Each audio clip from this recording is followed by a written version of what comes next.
Howdy, all you delicious people. I am here today to review John Carpenter's Prince of Darkness, a film that is to be much more of an experience than an actual film. This movie is to go on and figure out its way to try to disgust people, as well as also try and be a very unique film, even though I have comparisons to it. Regardless, this movie is to definitely be like, what did I just watch? But also, what did I just watch? Anyways, so I from time to time like to give alternative titles to movies, and this movie will end up being no different. I would go on and call Prince of Darkness the Human Super Soaker. Uh, Big Bang Theory went full on horror, and then lastly, the Goopening. I would go on and say the Goopening because, of course, we deal with slime, ooze, and a container that is to seemingly be leaking it out of. That goes on to make its way onto a ceiling consistently, it seems, and then is to find its target and spray its way into a person's mouth, and then in turn, that infected person will find others to go on and spray within their mouth the same goop, slime, and ooze, and around and round we go, till eventually we come to find that the real reason why we are actually here is to find out that the devil had a father. And that devil will want to go on and make its way prison back into a host of some kind to then make its way to a mirror to try to drag its father out into the real world to finish up this film. And I'm like, really? That's the ending? That's how you wanted to wrap this bad boy up? I was like, man, this movie just goes on and builds and builds and builds. And after going on and doing all that building with all this vague sciencey supernova jargon of stuff, where like there are so many times where we just have people just saying just stuff, and I'm like, but where is this going? Where is it going? Um, and so we would also go on to find Alice Cooper within this movie, and he ends up playing a evil homeless guy who is to be called within IMDb the Street Schizo. He goes on and he murders one of the people with not just a bike, half of a bike, and I'm like, wait a minute, what? Like,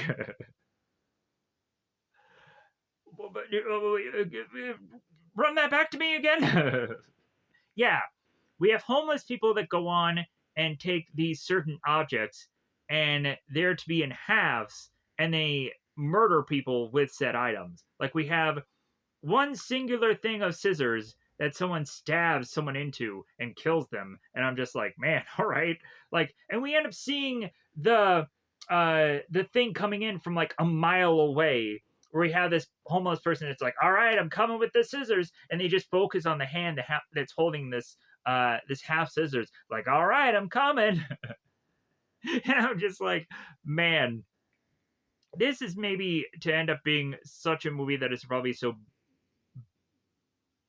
be bad that it's good, or just something that I'm just going to be like, man, I have earned my merit badges for this experience of this day, because this movie is to go on and have ants and large bugs and slime and the spraying of one mouth to the other, and this is pre-COVID, and we're going on and seeing a film that is to just be so out there that without a doubt, somewhere it goes on and continues to exist, and people are to go on and recommend it to people because it should be. Everyone in the planet needs to go on and see this film as an experience and nothing more than that.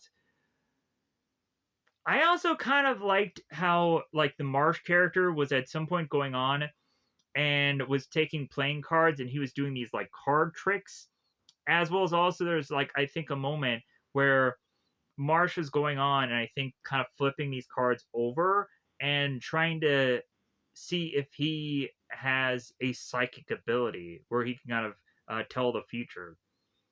Because I would go on and look at like Ghostbusters or Starship Troopers, and they would have that kind of scene in their film where we'd of course in Ghostbusters have the one guy who's like, "Well, a couple wavy lines." It's like, "I'm sorry, but you got that wrong," even though he'd gotten it right, and they electrocuted him. So, 'cause it's all about positive or negative reinforcement to kind of get you to hopefully have this psychic ability. So, regardless of my ultimate grading of this movie, of it actually just being fine, because it's really just gonna end up being a passable thing that people just need to effing see. And again, it's to probably be so bad that it's good that people need to in droves go out of the way to see this. So, where can you go on and see said film? Because it seems that I think this app is to, or this movie is to specifically be tied to a number of apps that have subscriptions on it. I will go on and lend people a free way to be able to see this movie. So I would go on to say that I believe this movie will be available on Zelifonic, Zelivonic, or Moopsy, Moopzzi. If you go on to a mobile device, I would recommend a tablet or an iPad, but regardless, you may have a certain affordability of certain devices. So uh, go through a mobile device, have hopefully a Google Play Store, make your way into uh, said Google Play Store, check out these apps, and be able to hopefully watch this movie for absolutely free. So, with that said, I think it's about that time to just push into full on spoiler time. Spoiler time is about that time again to spoil this movie because it is really, in my opinion, uh, to just be a movie that should go on and just be dissected to me in a number of ways. At first, I'll probably go on and I don't know if I quite broke this movie down, so I'll go on, I'll do that, and then we'll get into full on spoilers. So, we would come to find that a priest is to have died and left all of his remains to another priest. This priest goes on and makes his way to find out what this priest's last things were to have gone on and done, and find out that he is to make his way to an abandoned church. Therein, within this abandoned church, he is to find this container of ooze that he then turns to needing a Professor Howard, this scientist, to go and look at it, and then in turn have a number of science students also look at this after this thing as well, saying that they're going to be having a whole entire weekend to be focusing on this thing. And the further and further they focus on this thing, the more that this thing focuses on them, and eventually lets the ooze spill and infects them all, and has them start to go on and take one another out, and go on to have certain people who have nowhere to run because if they try to escape the church, the homeless will try to kill them. So when they get in to the church to try to stay alive, there is also to be the gooped followers that are to go on and try to kill them also. So there's no real way to run. We also will go on and find that one of the followers will eventually get all the container of goop fused into them, and they will go on to have much more of these psychic abilities and powers that will eventually have us given a final boss here. But a final boss that all they focus on is really just a mirror to get their daddy out of hell, who is to be the devil in a host form of a hamburger face. But anyways, so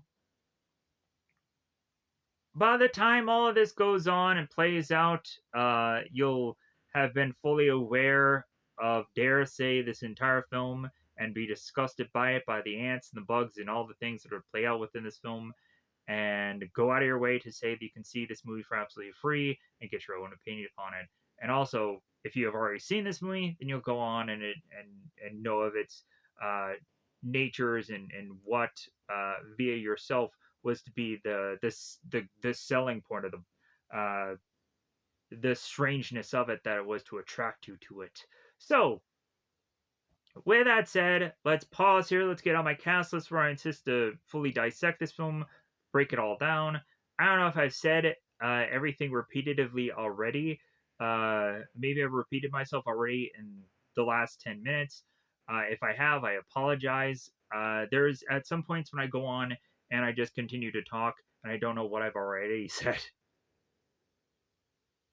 Especially when I've gone on and tried to figure out the exact perfect way to speak of this movie, as well as also to have gone on and not only tried to do this review this morning, then the night before also. So I've just kind of been jumbled of what exactly um, is to have all really been the way of talking about this film. So I apologize. Let's go on and let's pause here and let's whip out everything that I need to whip out because it is spoiler time, spoiler time. It's about that time I'm going to spoil this movie. Let me know in the comments below what is your favorite horror film because eventually that will go on and help me be able to figure out what the heck to watch within the following X number of the rest of this month.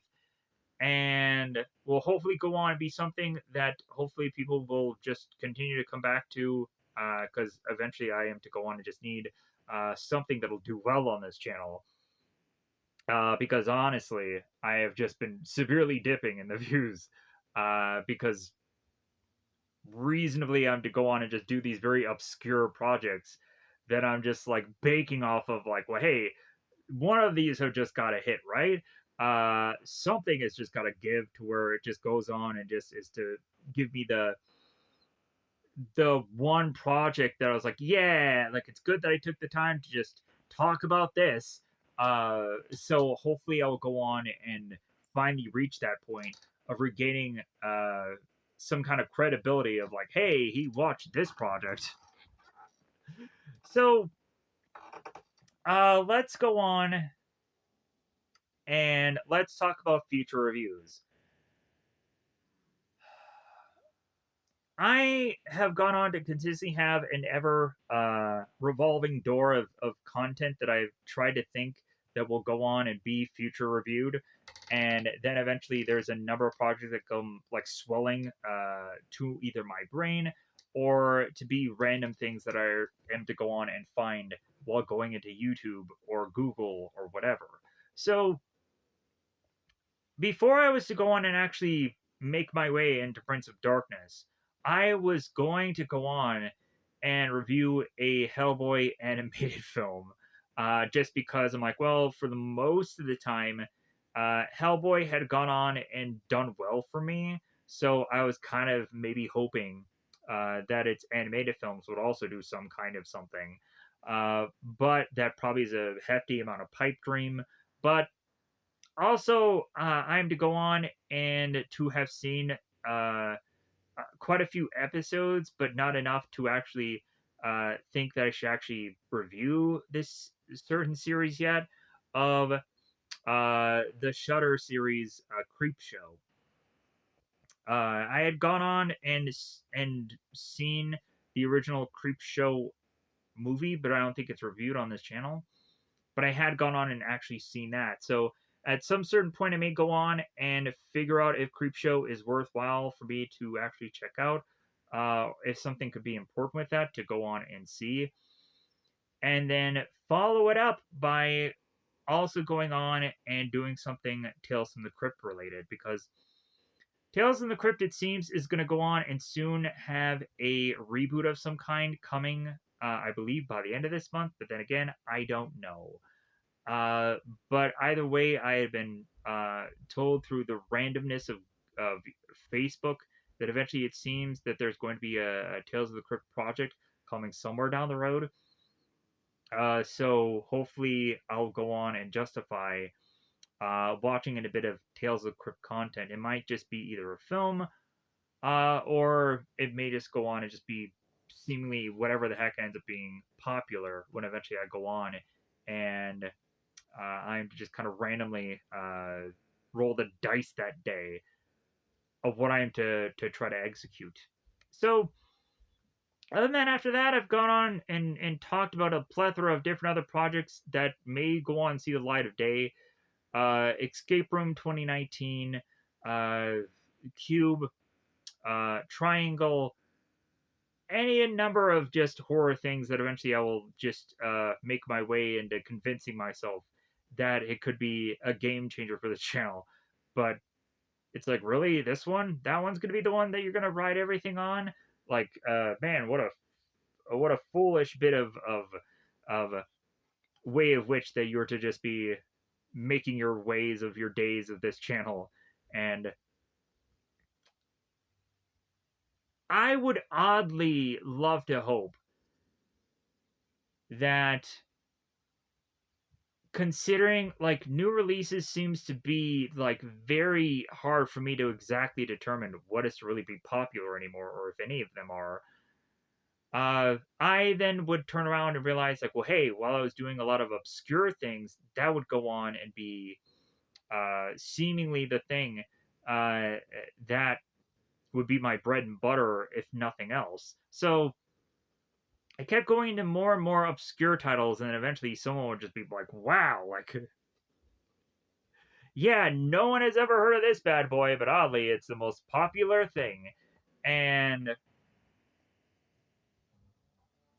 then further, like when I would just get into further more just obscure, and stuff that either probably people hated, or just certain things that at least people checked into.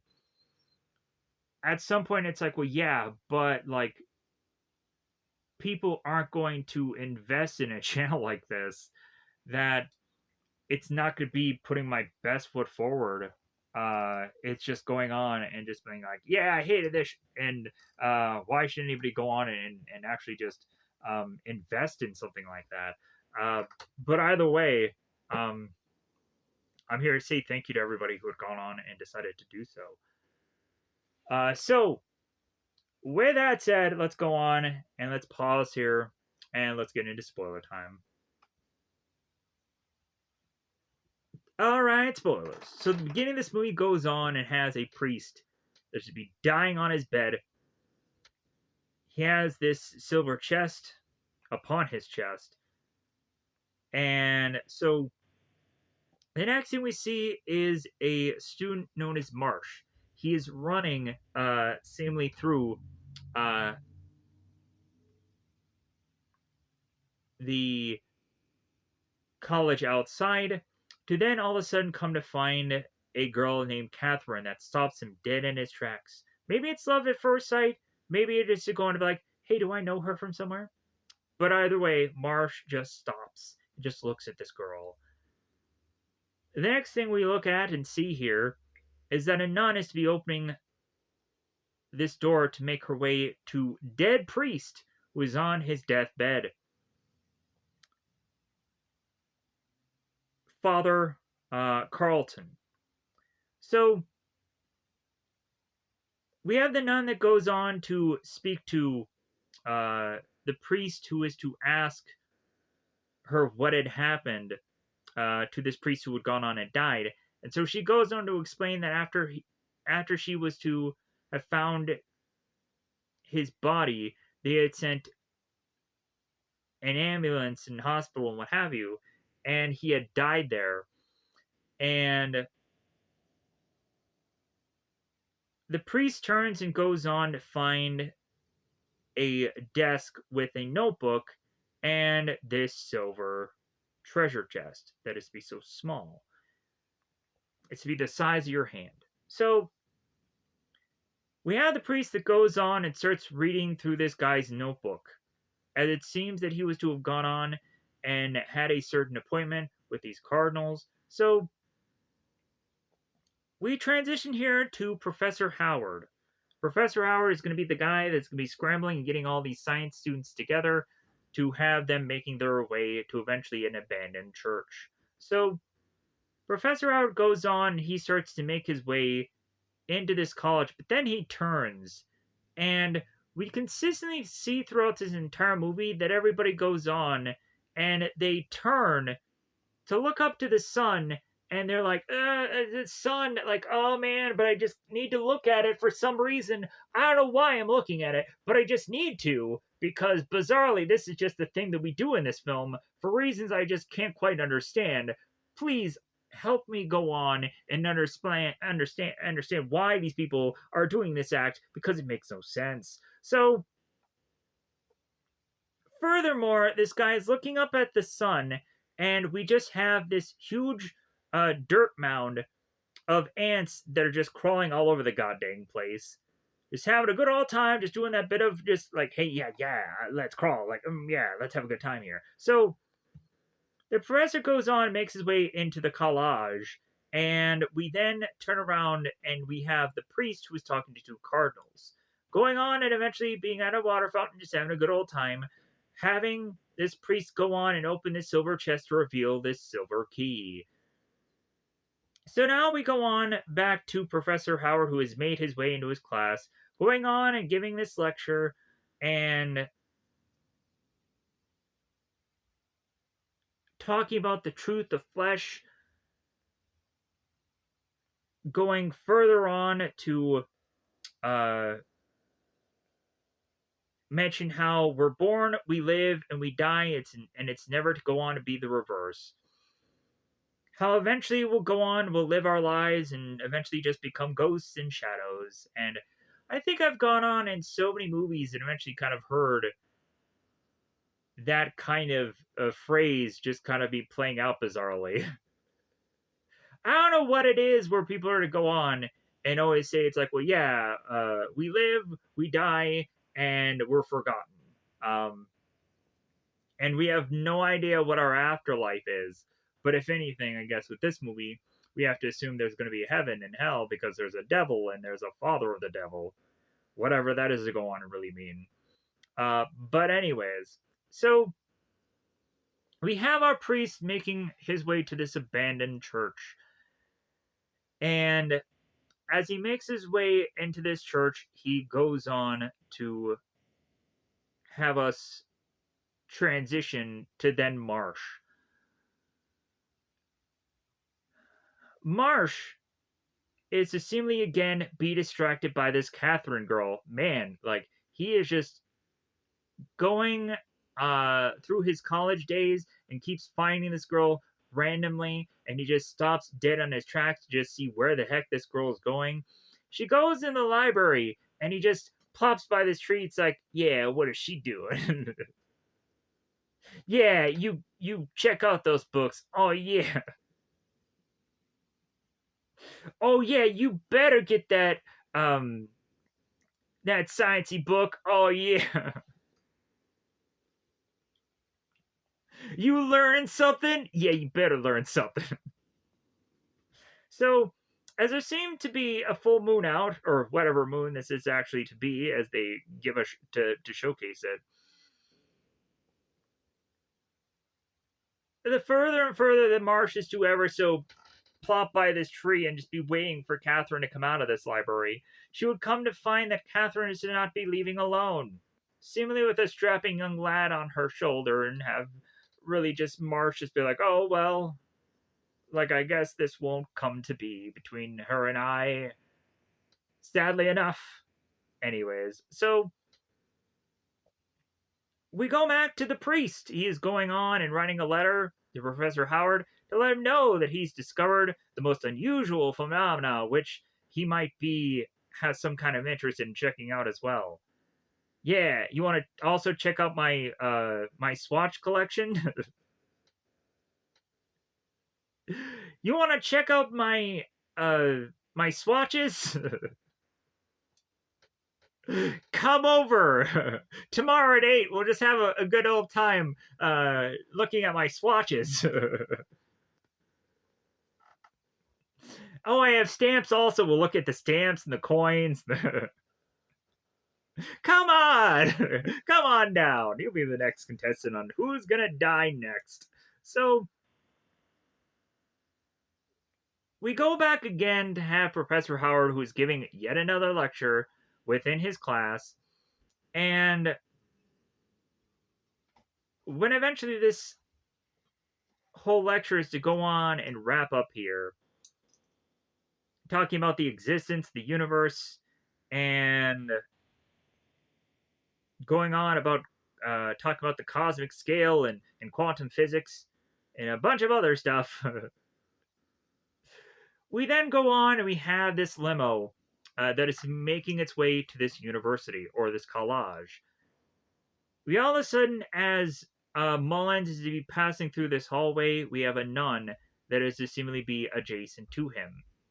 So this nun goes on and is making its way through this hall to meet up with Professor Howard. Both Marsh and Walter turn to one another and they're like, "Well, hey, what is this nun doing here?" And they're like, "Well, hey, Professor Howard had gone on and been involved in these series of debates before, and maybe oddly enough, they want to go on and have him be involved in something, some kind of um, thing yet again." It's like, "Oh, okay, all right," and then they just kind of walk off. So Professor Howard goes on to be told by this nun to meet up with this very specific priest, who is going to be the priest of the film, the guy from Halloween. So the two of them meet up with one another, and the priest goes on to explain to Professor Howard about the prior priest who had had an appointment with the Cardinals, but he had died before he could have had it. The priest goes on and explains about the diary and that this Professor Howard should go on and try to help him. So we now go back to Marsh. He is, of course, going on and doing that psychic experiment, or I believe he's going on and lifting the cards to hope that he can read uh, through the cards. Maybe he's counting cards, or maybe he's performing the Starship Trooper Ghostbusters experiment to try to see if he can figure out if the card has a couple of wavy lines. So as Marsh is to go on and be trying to be lifting up these cards, hoping that he could probably read them, he would be watching this television that is to be talking about the brand new discovery of the supernova and how amazing and great it is, and in depth how this thing is to go on and actually be the supernova. So, while that, of course, to be done by Marsh looking at this TV, we would come to find out that Marsh's TV isn't exactly all that clean. It seems that Marsh's TV is to be smothered in ants. Man, if I am to be having ants in my pants, I'd be dancing right now. But sadly enough, they just aren't there. So we now go on and make our way back to the church as we would come to find that this limo is to be dropping off both Priest and Professor Howard. Man, like, this priest is living in the lap of luxury with this limo just kind of just driving him everywhere. So both Priest and Professor Howard are going on and talking about how prior Priest was a guardian priest, and it seems that he had lived in this abandoned church for 30 years, and once a week he would go on and make his way to food. So this guy had never gone on and had went to some fast food joints every day. No, this guy must have gone on and just spent 1 week and got some groceries and just made his way back to this church and just, I guess, just always just made food there. You would honestly think with this guy just being in the presence of a huge container of slime, that would probably not exactly give him the best of appetites, but what am I to judge? So both Priest and Professor Howard is like, "Hey, Professor Howard, you gotta see this. Let's open up this door. Let's make our way into the big jar of goop." So Professor Howard's like, "Okay, let's go." So they make their way down this hallway through these corridors and all these mysterious places that are to go on and lead them to this big jug of slime. And we would, of course, go on and have the priest who is to bring Professor Howard to this book that is all to be written in Latin. And at some points, there is to be some old certain writing that had gone on and gotten erased, but then you can still kind of see that it's there. So there was also just a number of numbers and deciphering of what the heck that is to all just be of what's going on through this book. And eventually that'll lead to have Lisa trying to figure out the Latin, as well as also Catherine trying to figure out the math of of the equations that are going to kind of be above her pay grade at some certain point, where she is to look through the equations and realize how they're to go on and just kind of be a different language to her. But anyways, so we have the priest turning to Professor Howard and saying about how, when looking at this container, realizing that it seems to uh, be giving power off of it, as well as also be changing the earth and the sky around it, and that could go on and just be something that they're to go on and fear here. So we have Walter, and we have Catherine. They're going on and they're walking about their day within the school grounds. We have at some point where they go on and they talk about Schrodinger's cat. Is it alive? Is it a dead? Either way, it's in a box, and we just don't know what kind of condition this cat is to be in. So they go on in this whole rant about that, and Walter at some point is to mention, like, well, hey, why did I come here to get my PhD? Like, I have to figure that out now. Uh, was it because I can make particle beam weapons? Was it so that I can get research grants? Or maybe it was just to become a millionaire by the time I'm 40. Oh, now I remember. So, Walter and Catherine make their way to class to find out that the class is to be canceled. That if anyways, all of the students go on and explain who are there, who are Marsh, Mullins, and Helen, I believe, go on to explain to both Walter and Catherine that Professor Howard has kind of been distracted with this experiment and is to need a person who can translate Latin. And it seems if they go on and they do this experiment, they'll go on and probably get some extra credit to where they can get an A for this class. If anything, they'll end up dead, so an A won't really mean a whole hill of beans now, will it? So we have Walter that is kind of to be upset because he's like, man, I had plans for this weekend, but okay, all right, like, I guess I'm gonna be scrapping those plans so that way I can do this whole weekend thing, this weekend getaway. So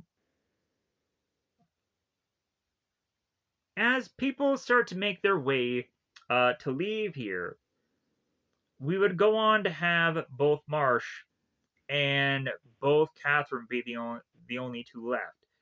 They end up going on and they end up doing their introductions. It's like, well, I know who you are. Yeah, I know who you are too. So the two of them start walking and start having a conversation. And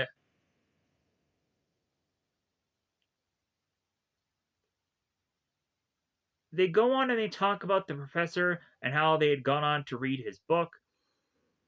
And Catherine goes on and just starts uh, talking about things, about science and so on and so forth, which eventually at a point will have uh, Marsh say, it's like, well, hey, it's kind of odd for a girl that looks the way you do to be in a place like this because I would have never expected it. And Catherine's like, well, that's kind of sexist. And Marsh is like, well, I'm just being honest. Like, it doesn't really seem like a girl of your looks would end up here. So Catherine goes on and gets kind of offended. And so Marsh is like, oh, okay, you know what? Like, when you go on and you talk about science, you get very much more romantic. But when you start to talk about anything else, uh, kind of the romance is to kind of be left on you. So, like, if anything, let's go on and let's change the subject here. So,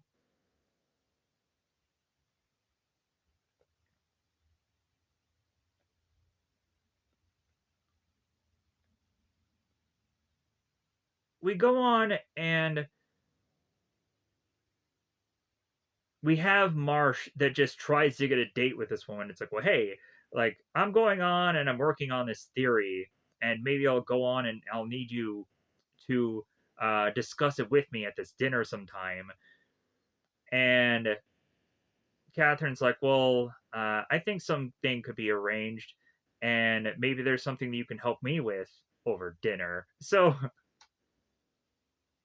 eventually, we'll come to find the two of them end up so quickly within a bed together, and they will so easily go on and be tempted to say their IOUs, because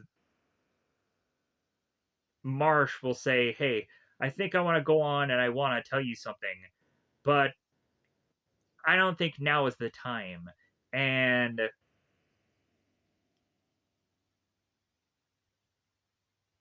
or ILUs, not IOUs, ILUs. So, and once we get later and later into the film, Catherine will come back to that moment and say to Marsh, it's like, well, hey, you know what, that thing that you were going to go on and not tell me?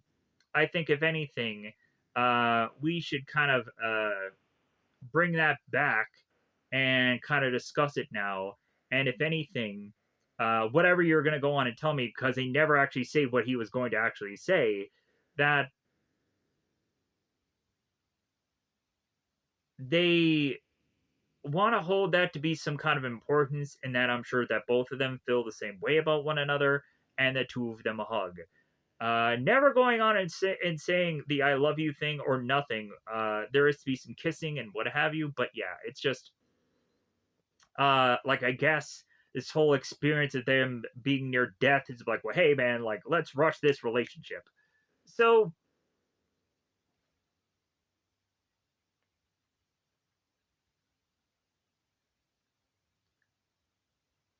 we have Professor Howard going on and meeting with these students, and he goes on and he breaks down uh, what exactly is going to happen here. That they're going to be able to be given cots so they can make their way into sleeping into this church, because that's how this experiment will go on and need to be, to where these guys can be working tirelessly on this project. Professor Howard also goes on to explain that this will improve their class average. So, if anything, yeah, like, this will really benefit them if they do this experiment. So,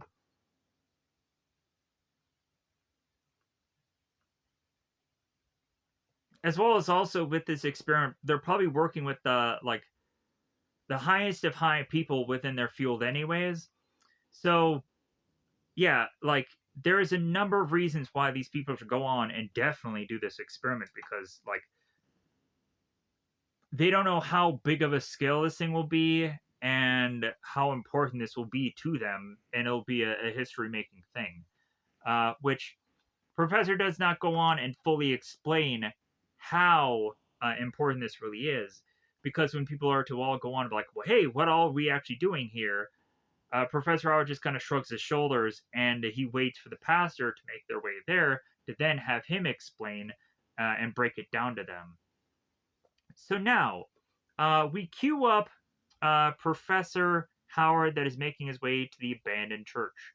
We have off in the distance a homeless woman that is going on and having bugs on her face, and she used to be looking at the sun and be like, "Oh yeah, the sun! Look at that!" And that's where we get to get the close up of the bugs that are crawling over her face. So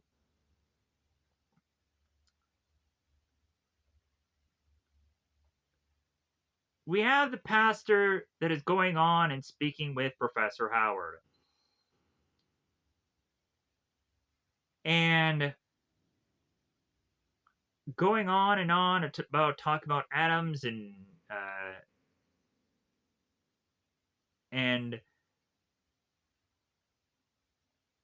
that he lives within inside them. He's riding within inside them, the sum of their parts. And this, of course, would go on and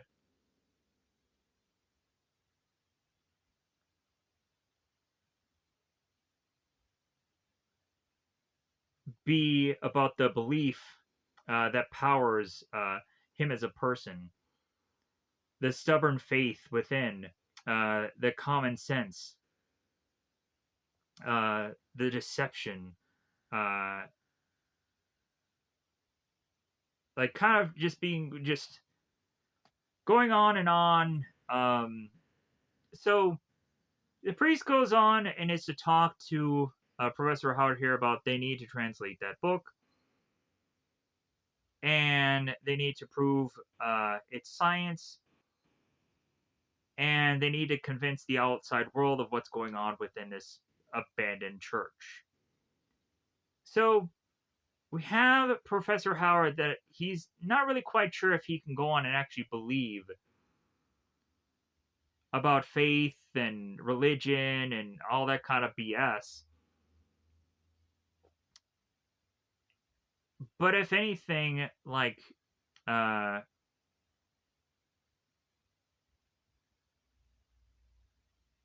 he may as well go on and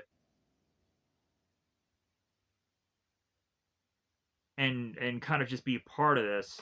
Uh, and also with something being so locked away,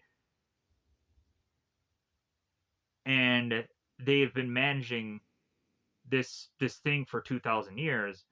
Like, how will we go on and really try to dissect this thing and figure out what it is?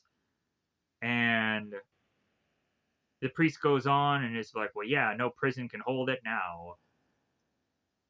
So transition here, we have Marsh and we have Catherine. They're to be on their way to saying hi to one another. And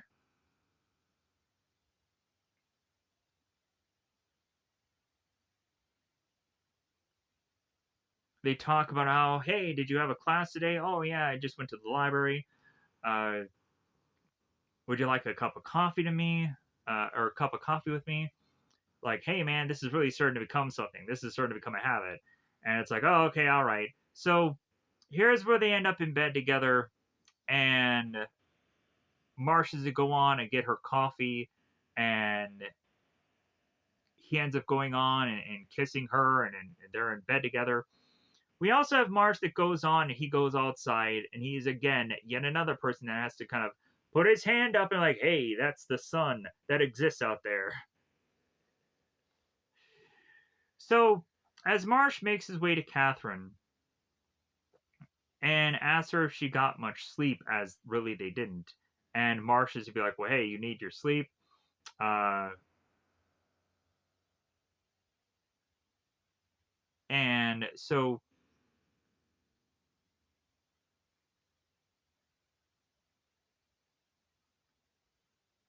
here's where they go on and they almost are saying their I love yous. And Marsh is like, well, yeah, I'm so tempted to tell you this. But Catherine's like, no, no, no, not yet. So we now have Alice Cooper, who is to be called the seemingly homeless schizophrenic character or poor schizophrenia character within the IMDb of things. But either way, he's Alice Cooper. He's going to be Alice Cooper. That's the only defining thing because there's so many homeless people in this film. So Alice goes on and he is to make his way from the shadows of this dark alley, which technically during the day would not exactly make it a dark alley, but still, it's dark enough because there's shadow there. We would find Alice Cooper just being so freaking pale white that I'm like, good grief, man. Slap some sun on that skin. But if anything, also, I'm sure a number of people would go on and tell me the same thing. Like, God dang, man, get some kind of tan at some point. Anyways, so Alice Cooper would be poking his head into the less shady spots, and he would be hit with the sun, and he'd be looking up, and he would be looking up again at the sun, because everybody and their brother just got to be looking at the sun these days, because I guess no one has telly or a cell phone to just be just shoving their head in. Man, remember those days when you would go on as a young lad, you'd be looking consistently at the sun, or maybe you're a young gal, just be looking up at the sun, just being like, why am I looking up at this? It hurts my eyes. I would do that so often as a kid, just be looking up at the sun. I'm like, why am I doing this? It's just gonna hurt me. But I just have to just look at it anyways.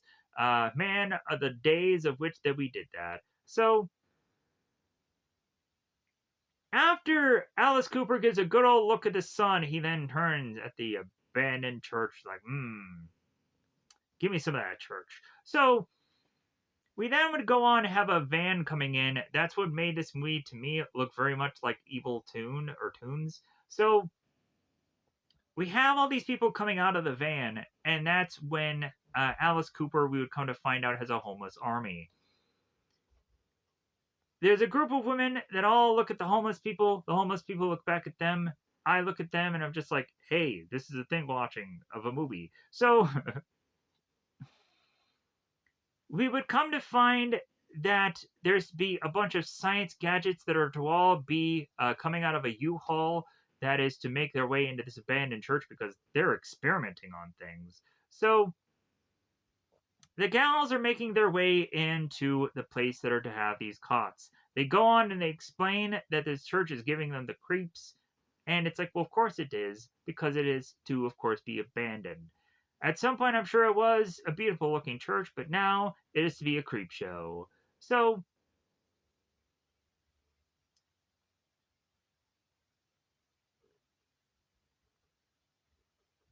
we would have both Marsh and another doctor who's Dr. Paul Leia that is to go on and introduce himself to Brian and try to figure out exactly where Professor Howard is because he's like, well, hey, I'm here. Where do you want me? What the heck are we doing? And Professor Marsh goes on like, yeah, about that. I don't know what to really tell you. So, if anything, just kind of set up a home base, and then we'll kind of come back to it. Because eventually, when Dr. Paul is to start talking to people, he still is like, yeah, I have no clue why we're even here. So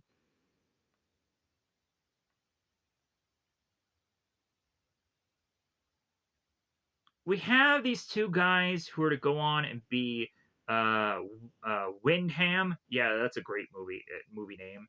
And then we also have Etchinson.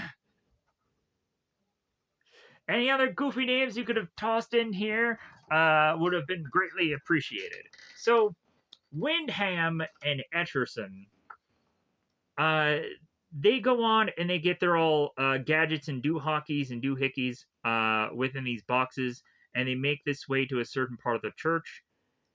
And we also have Susan that leaves, and they're like, "Ooh, Susan! Uh, like, who is this Susan girl?" And Etchinson is it go on and tell Windham, it's like, "Well, hey, uh, she's married, and she's a radiologist, and she's this and she's that." And we have Windham. It's like, "Well, how married? Is she married? Married?" So here is where Dr. Paul comes in, and it's kind of interesting because at one point, Dr. Paul, I think by Etcherton, ends up be calling by him, like he calls Etcherton calls Dr. Paul, he calls him sir. It's like, hey, don't call me sir, and like call me doc if anything. And then he goes on to like, well, hey, all right, doc sir, like so we have Paul that is going on and asking these guys, hey, like, have you learned anything? Because I sure haven't. And like, nope, haven't heard a thing. So,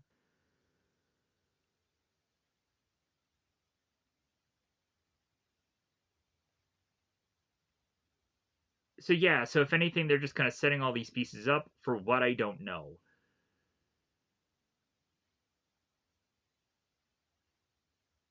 But if anything, Dr. Paul says, hey, when I know something, you'll know something. So science marches on. So Helen goes on and meets up with Catherine, asking her if she needs any help with something, and Catherine's like, "No, I'm okay." Uh,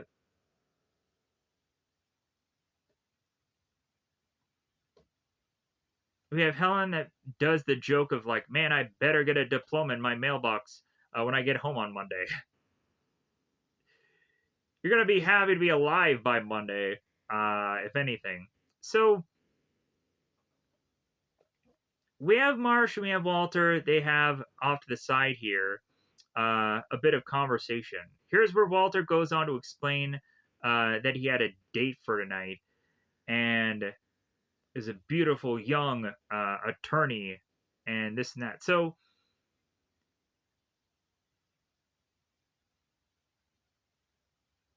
they go on and they look out the window, and here's where they notice all the homeless, the hobos, the dudes that are to go on and be like, "Yeah, I'm out here looking at you, just standing here, just all smothered in stare." So they're going on and looking out at them like, what are they doing? And it's like, yeah, they're watching us bizarrely. So we'd have Coulter and Wyndham, and I think Lomax.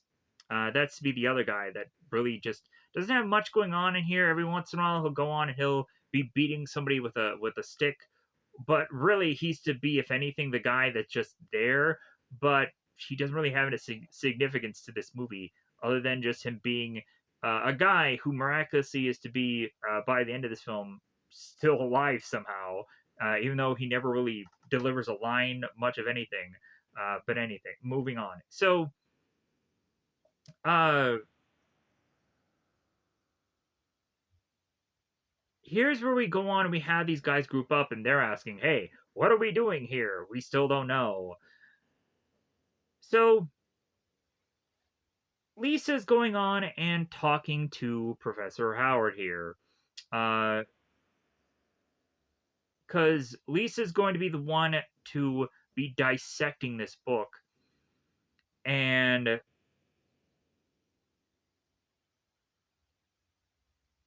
talking about its ancient scriptures, and it shouldn't be too difficult, except for the numbers parts.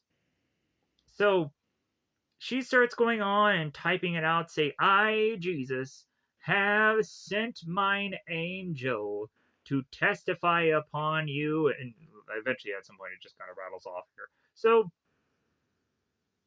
we have Alice Cooper that is going on and giving another good old stare. Yeah, I'm having a good time. I have no lines to deliver in this movie, but I'm getting paid. All right. So we go on and we have a limo that drops off our priest here.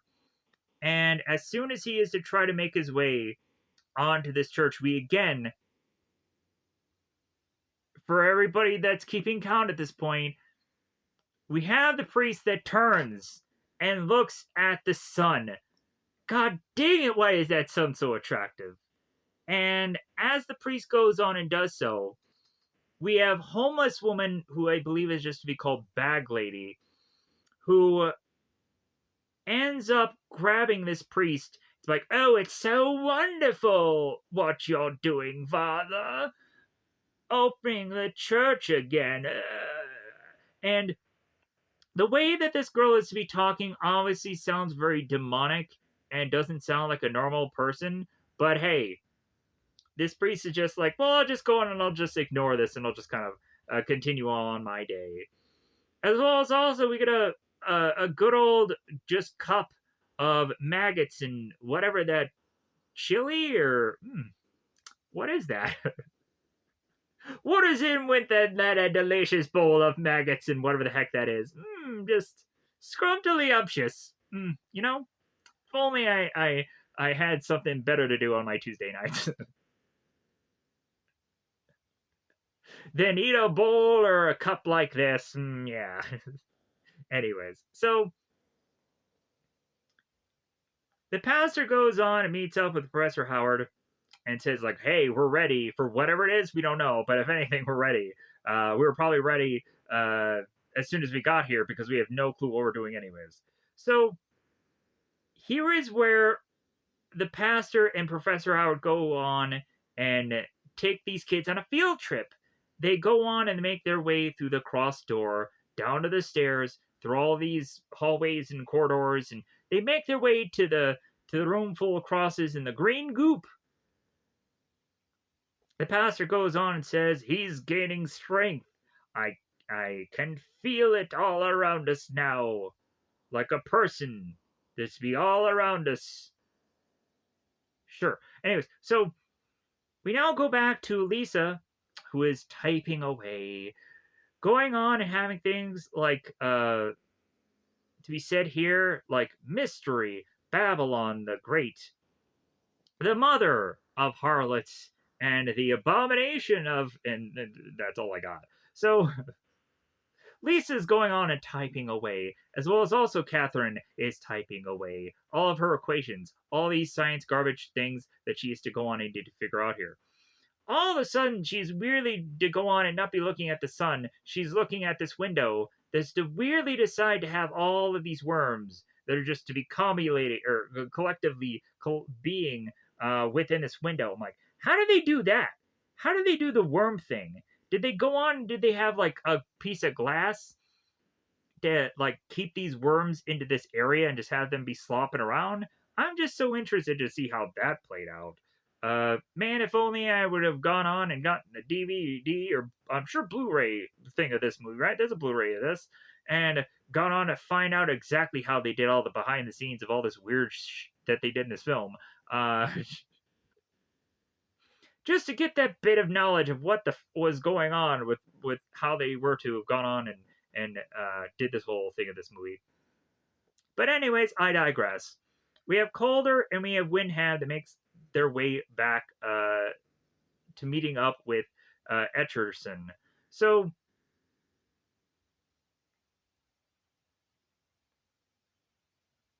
Etcherson was not to have been the one to have gathered around with the gang, making their way to the goop.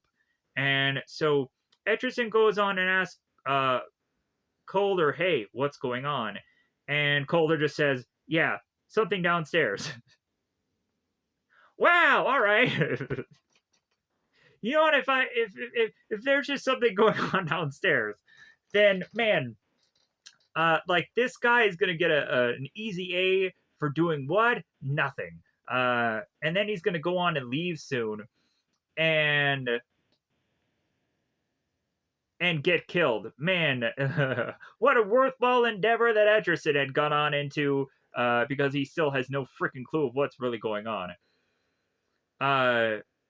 We also have certain people who are kind of thinking,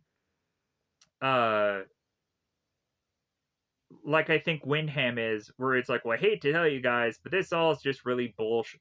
And Windham will eventually decide that this is not to actually be an experiment worth his time, and he is to want to go on and leave.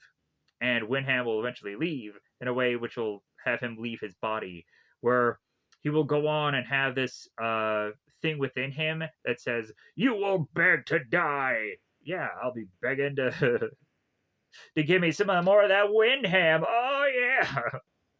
Just give me all that bugs crawling from out of your body or all around your body, and then eventually have you become this weird, scary like presence that is to go on and tell people that they're gonna beg to die. Yeah, give me more Windham.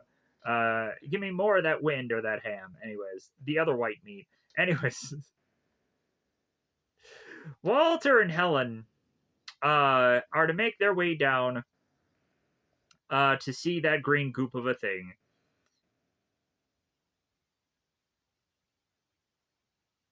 And Helen goes on to say to Walter, it seems that there's a reason why no one has opened this container yet. It seems that the container has a opening that can only be opened from the inside and not the out. So this goop, I guess, has to determine when it can open itself out and give these people a good old gooping. So we have Marsh that ends up asking Helen about a pen, and they're pondering what kind of toxic crap this is, and they would love to take some kind of direct sample of it, but sadly, this is to be left as some kind of big lizard or big mystery. So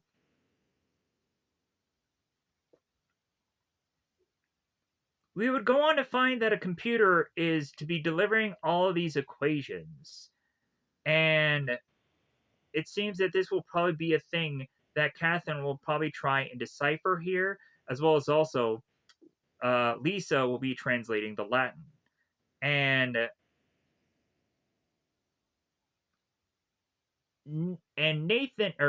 Walter is to be baffled by this because he is looking at this like, well, wait a minute, like there is no way that uh, these equations could be done the way they are from a book written 2,000 years ago. This makes no sense.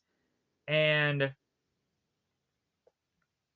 this is to be about differential equations that have not existed. But it seems that maybe this is kind of like Men in Black, where Men in Black would go on and has certain alien devices that were to help them be able to make CDs and discs and whatever. And that's how we were to advance in our technology by borrowing off of alien technology. Whereas this could go on, maybe be the same thing. Kind of also like Transformers in a way. Uh, Kind of really just bearing the needle here. So Catherine and Mullins are going on and looking at the wormy window, just having a good old time, just staring out at that wormy window. Just, you know what, just like, can we get some more worms by this window? I was hoping for more. So, both Lisa and both Professor Howard are looking at this bit of computer here to find out that the words that go on and say, and the Prince of Darkness was himself sealed. That old life called the devil and the I'm going with Satan. Let's go with that. So we have Professor Howard that turns to Susan, and Susan is to go on and say, I don't think we have much to worry about. The lid on the thing won't open. Yeah, because again, inside opening. So it's incredibly elaborate, and there's a weird locking mechanism that again open from the inside. So all the homeless people are having a good old time outside. Alice Cooper is like, yeah, I'm walking. Can you see me? I'm still here. I'm still filming this thing. I wish I would be golfing right now. But I'm here filming this show, or filming this movie, and I'm having a good old time. So now we have Dr. Paul. He's going on and he's grabbing a meal, sharing some time with Walter, who is watching some cartoons. Cartoons, Walter. At your age, son. Dude, I just watched an anime yesterday. What am I talking about? I'm just making a good old bit of fun here. But if anything, there was a reason for this cartoon. Because if anything, what happened here is Walter was watching on as I think this was like a Tom and Jerry thing, and the cat was going on and getting put into this pot, and the dog was looking like he had horns and had this pitchfork and kind of was shoving him into this pot, and kind of just saying here like, well, yeah, we're gonna get to the part eventually in some point in this movie about the whole devil thing, and we got to just have a cartoon that represents that in a very just foreshadowing way of things. But anyways, now with Nathan and with Helen. So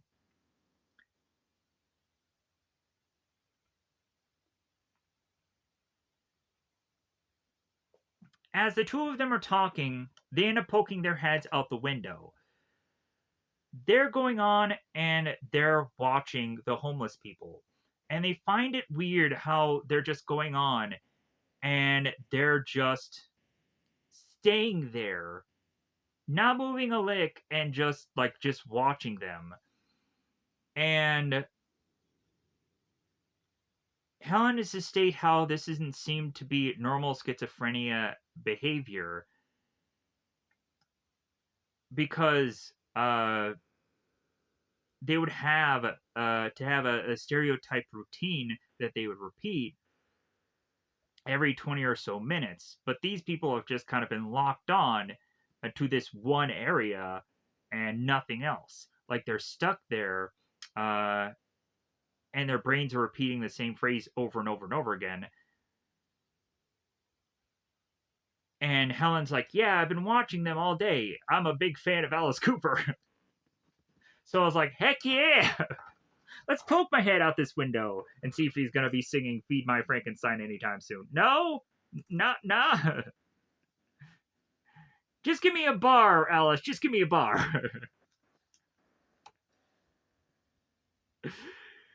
So Helen has been watching these homeless because she's like, well, I love the homeless, but also she's like, yeah, they haven't been really making any movements, and that just has been weirding her out. So Walter's like, well, hey, if they've just gone on and just be standing there, I think there's more problems that we have than just people who are just locked in and don't move. Let them stand there if they want to. But here is where Walter goes on and notices Helen's bruise. Helen had gone on while she was with both Walter and Marsh. And while they were talking, the three of them, and I forgot about this thing, and I have to bring it up now. Uh, the scene where Marsh is going on and asking Helen for the pen, and going on and talking about uh, the equations and the differential equations and stuff like that.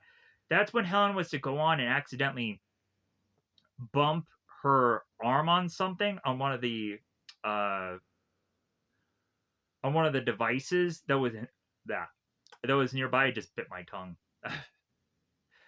And she ended up getting this bruise.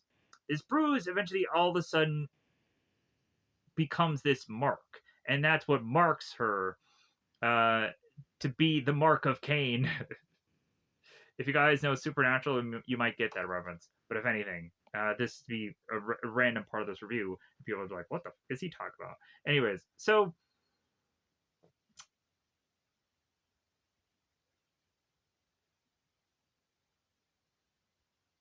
they go on and they talk about the bruise, uh, and Helen says that it's really starting to hurt, and Walter goes on and says, "Well, maybe you hit a nerve." And so Helen turns to Walter. It's like, "It's a bruise, Walter. You don't bruise your nerves." And so Walter goes on and says, like, "Well, hey, I used to break out in hives, and somebody told me that it was homosexual panic." What that means? Maybe it was demonic panic. Maybe it was I don't know. Anyways, so uh, Etcherton is going on and telling Dr. Paul that he's leaving for the night, and lastly asking if Dr. Paul has anything for him. And Dr. Paul says, well, I'm afraid to not. No, wait.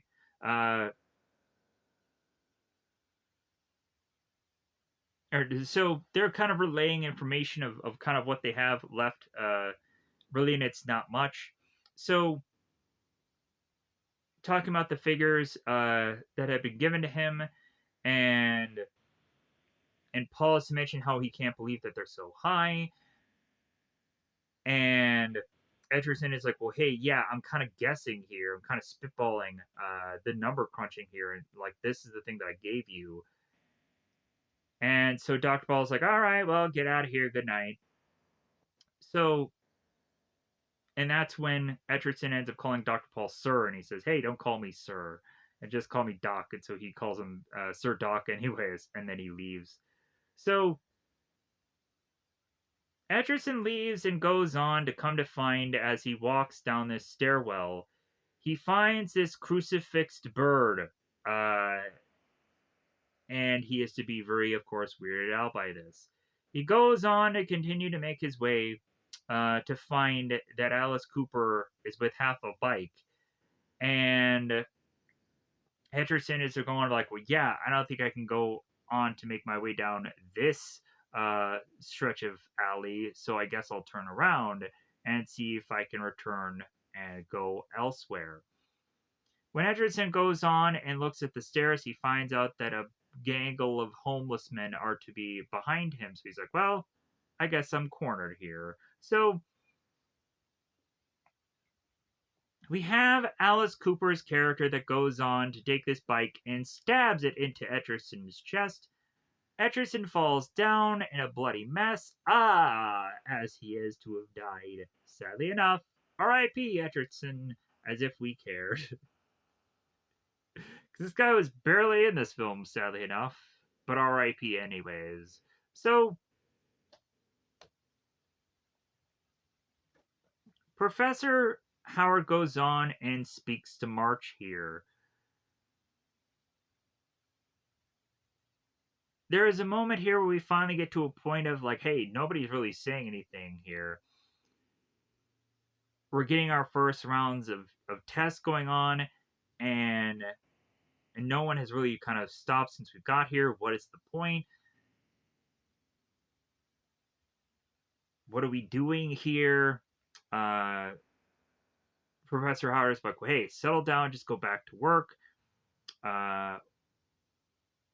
A life form is growing out of a prebiotic fluid.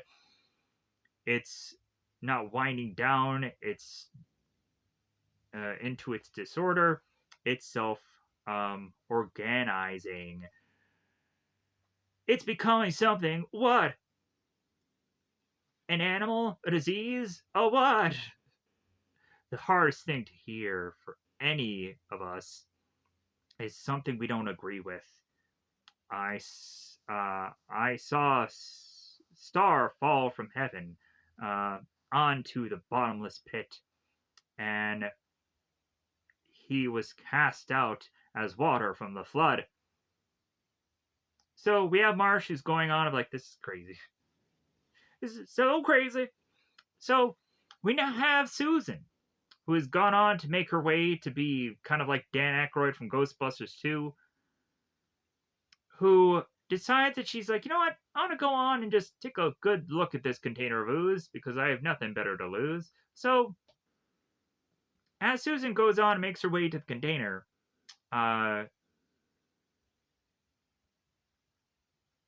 Mullen turns to Susan like, well, hey, have you seen this thing yet? And Susan says no. For the last 4 hours, I've been kind of stuck, kind of doing other things. So they're saying this thing is like 7 million years old, and Mullen leaves, and Mullen goes on and asks Susan, hey, do you want me to wait for you? And Susan's like, no, like, just go on. So Mullen walks off and he leaves as Susan is to just go on to just be, So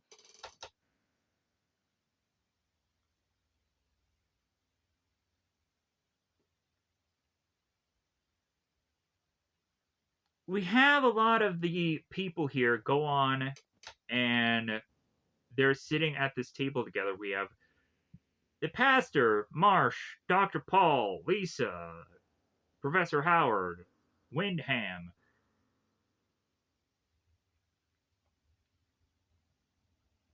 And they're all going on and they're talking here. And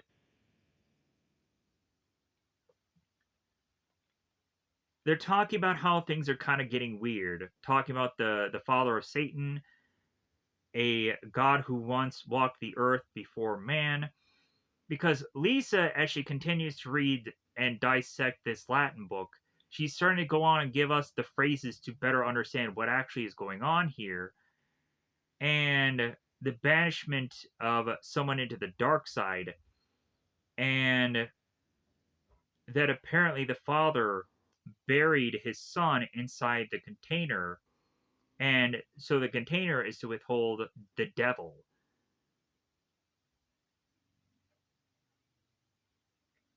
Within also the book, Christ, it seems, is to go on and warn us. He was an extraterrestrial uh, ancestry, but a human like race. So here is where Susan goes on and is to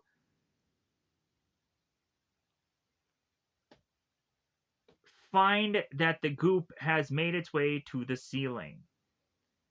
Susan goes on to, of course, look up at said goop, and the goop goes on and sprays within her face, going on to make her choke fall to the ground. And we furthermore have Lisa, who's describing passages within this book.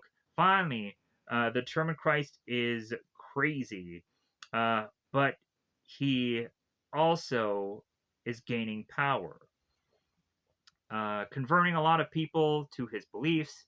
Uh, so they kill him. The Disciplines keeps the secrets secret and hides it from civilization. Upon man could develop a science sophisticated enough to prove what Christ was saying. We go on and we're having people are like, man, like all that could really just F up a weekend. And they're saying that, man, like the church has really kept this secret for 2,000 years.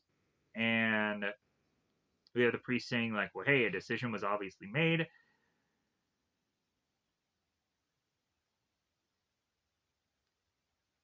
And also, uh, this thing is pure evil and is to be of the darkness, or the darkest part of the hearts of men.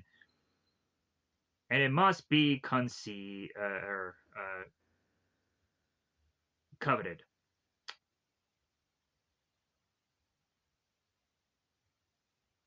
Da, da, da, da.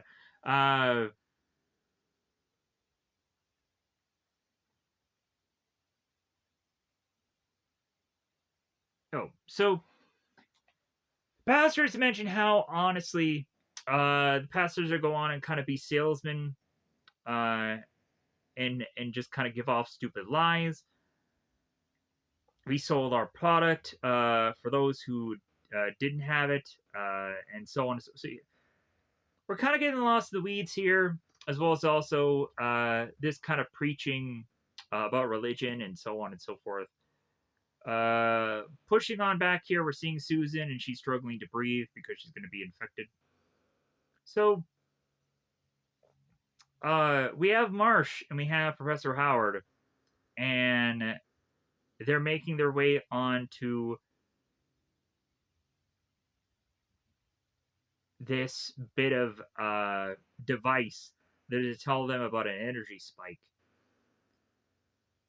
and asking where exactly it's to be directed to.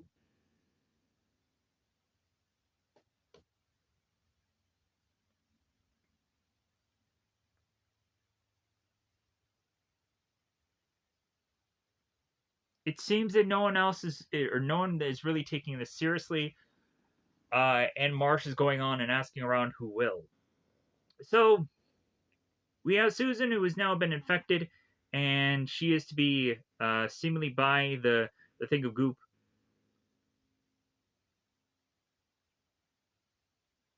And Helen and Catherine are just kind of contemplating what they should actually be doing here. Should they just go back to work? Uh, should they get garlic or crucifixes, or what thing will go on and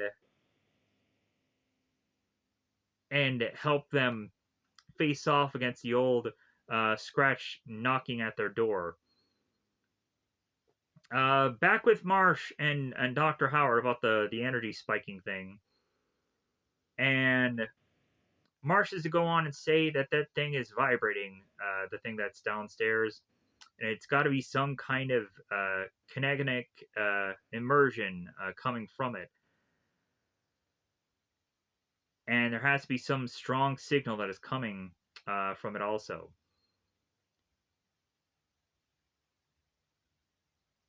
That it can move other objects, and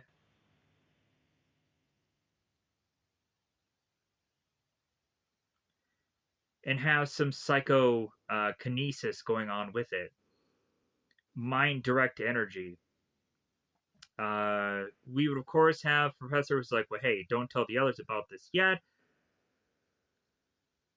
because if anything, it's not their right to know. Uh, but until we can prove this for sure, this power source is to be nothing more than just a draft of air. So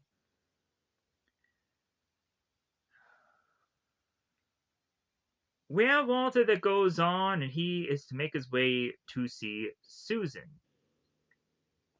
Uh, Walter is to go on and relay to Susan, hey, you missed the big history lesson. Susan doesn't go on and say anything. You're not going to believe what's going on up here. And again, Susan says nothing. We have Walter that goes on and makes his way to the cooler to grab a beverage. You would think, if anything, that like they would pollute the food source or the beverage source to get more goop into that than beverages to just kind of infect people easier that way. But I guess that's not what they do here.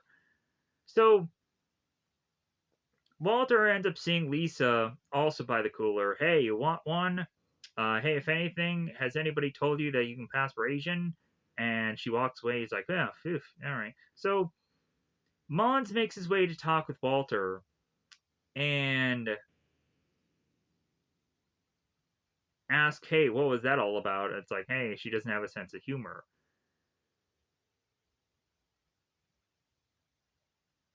We have Mullins that goes on to ask Walter, hey, did you see Susan? And Walter's like, huh? It's radiologist glasses. Oh, she was just down the hallway. Mullins goes on and pokes his head down the hallway, sees nothing. Walter pokes his head out there as well and realizes, oh, I guess she's gone. Uh,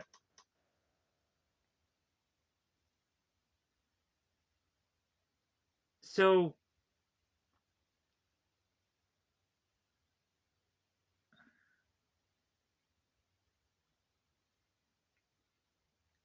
we have both Mullins and we have Walter here that are kind of back and forthing whether or not that they should keep going on what they're doing here, because it seems that they're smoking something crazy, and so Mullins decides to leave and try to make his way back to Susan, and he has a flashlight on him. And so once he does go on and see Susan, he's like, oh, okay, that's where she is. So Marsh makes his way to Catherine. Marsh goes on to explain that there's some kind of power or some kind of direct output, and that there's something changing things, influencing, reaching out.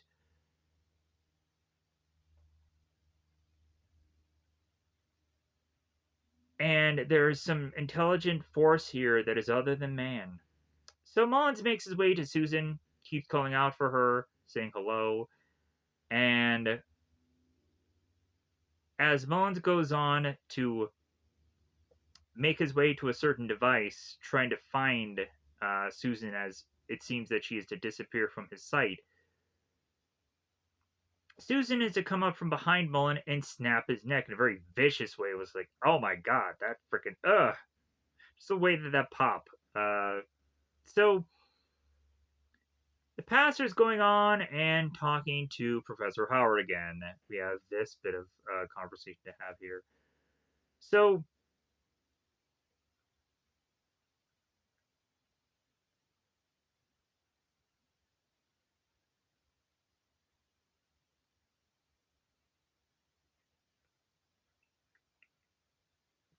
here's where they go on and they talk about the mirror image, the negative side.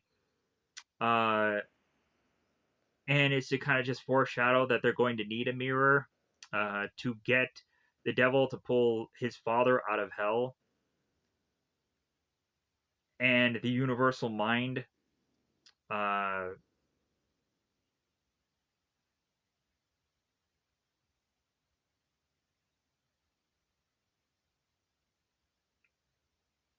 we would also have Professor Howard that talks about an anti god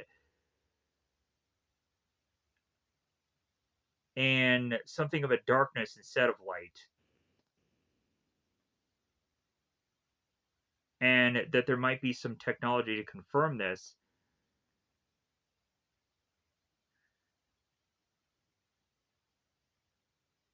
So there's a possibility that they have a responsibility to warn the world about this, and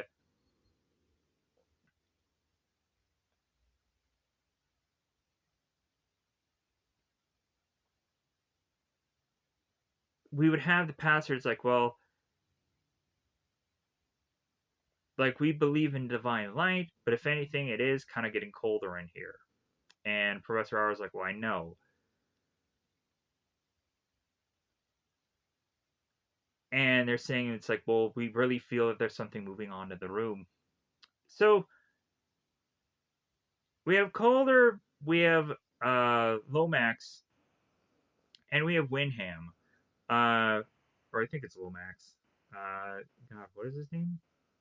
Uh,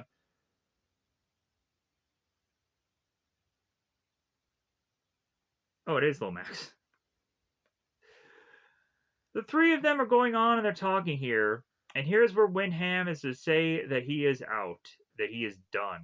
So Calder and Lomax leave, and all of a sudden Susan is to appear, and she is on this kind of stairway or fire escape, and she puts her hands on this railing, and we all of a sudden see bugs all over her hand. We then, on Windham, see bugs all over his legs and all over his hands. At one point, there is to be a bug on his face, which he slaps away. We then go on and see, I believe, Bag Lady, who is making her way with this thing of scissors to stab into Windham, and is to continue to circle him and stab into him repetitiously. We then go back to Catherine and Lisa, who are going on and just typing away back in their equations and their writings. Uh, be you not uh, deceived on this purpose, for one will be chosen. So Lisa's going on and she's making her way into looking back. We go back to Calder, Lomax, and Dr. Paul here. And they're sitting around at the table. And Marsh ends up asking him, "Hey, where's Windham? Hey, he left. When? 20 minutes ago. We tried to talk to him, but hey, he left." And then they start asking, "Hey, where's Susan? Who? The radiologist. She has glasses. Maybe she left too. Uh, maybe if anything, they had the right idea." So back at the Windham dead corpse of a person, and the bag lady is kind of hovering over him. We then have Walter. Walter is going on and getting a good old batch of sleep. When he's going on and doing so, we have a visual of this video that's going on in his head that everyone else is going to be dreaming the same thing. We have this transition that is coming from the future that is to give this future message, and is to be that someone is coming out of this church. And it doesn't really seem clear exactly who this is, because it's just kind of in the darkness. And then Walter wakes up as Marsh is to go on and ask Walter, "Hey, have you seen Mullins?" No. Have you seen Susan? Who? The radiologist with the glasses. So,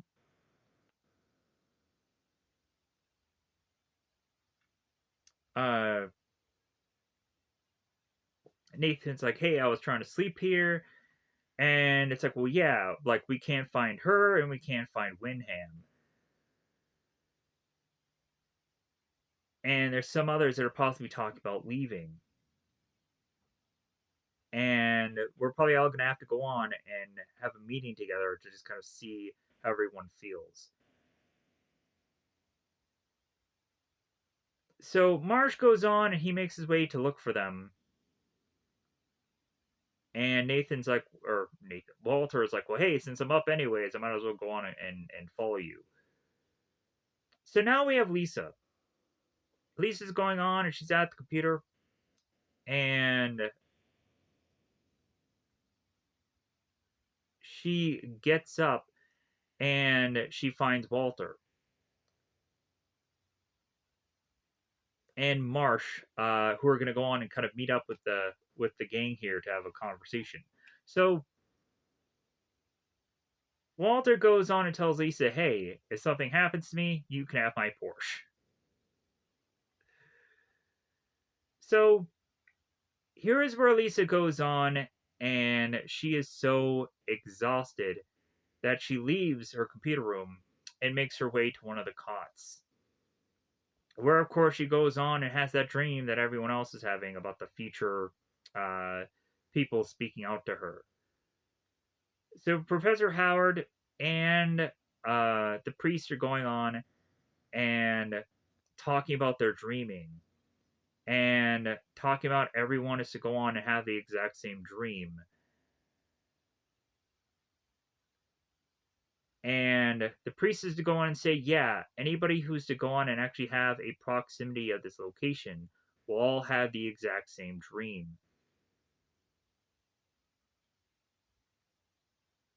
So Lisa is going on and sleeping here, and Susan is to be crawling up onto her body, and Lisa, not knowing exactly what to expect, is going to expect some goop that is to be flying out of Susan's mouth to go into Lisa's, and then she becomes infected. The priest goes on to explain to Professor Howard how the guardian priest had had that same dream for years. What does the dream mean? They assume that it could be a premonition or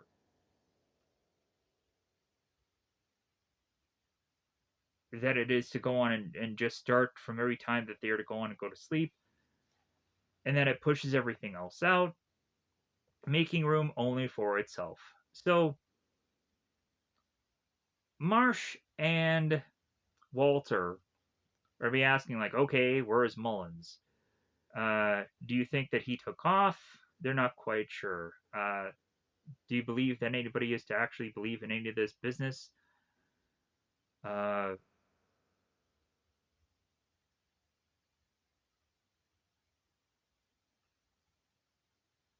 they also probably draw the conclusion that Mullins could probably just be sleeping this off. And also, uh,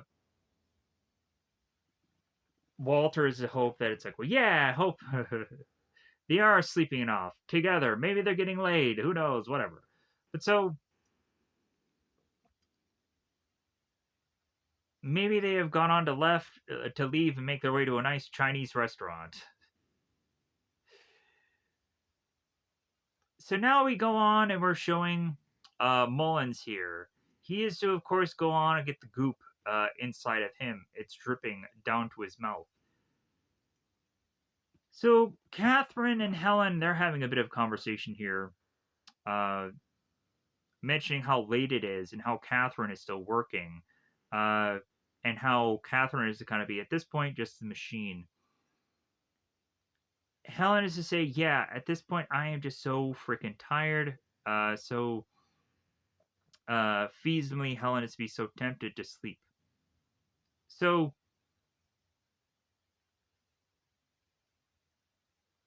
Catherine is to go on and say to Helen, "It's like, well, hey, yeah, I'll give you half an hour," and Helen's like, 45 minutes, please," and then she goes on to sleep.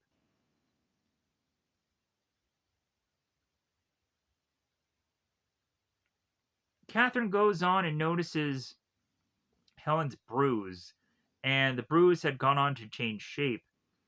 And Helen goes on to explain how she had gotten hurt by one of the machines, and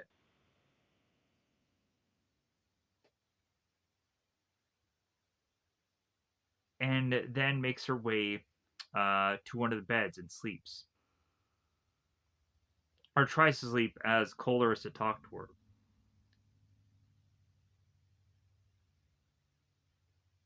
Kohler goes on and mentions about a meeting, and Helen is to say, it's like, well, hey, just give me 15 minutes. And Kohler's like, well, hey, do you want me to come back? And Helen says later. Kohler makes his way into seeing both Walter and both Marsh. And so Calder is telling Lisa, hey, we're having a meeting in the lab. Lisa turns to him and gives him no real attention. So Calder keeps going on and calling out for Lisa, hey, Mona Lisa, Lisa. So the further that Calder looks in on Lisa, he realizes that she's no longer looking at the computer screen and just continuing to just type things. So upon the computer screen, we start to see kind of like the Nicholas or the Jack Nicholson kind of just shining thing going on here, and all it's to go on and say is "I live, I live, I live, I live."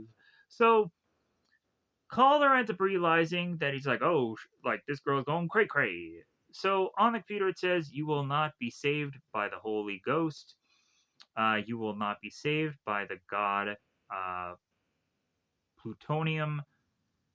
In fact, you will not be saved."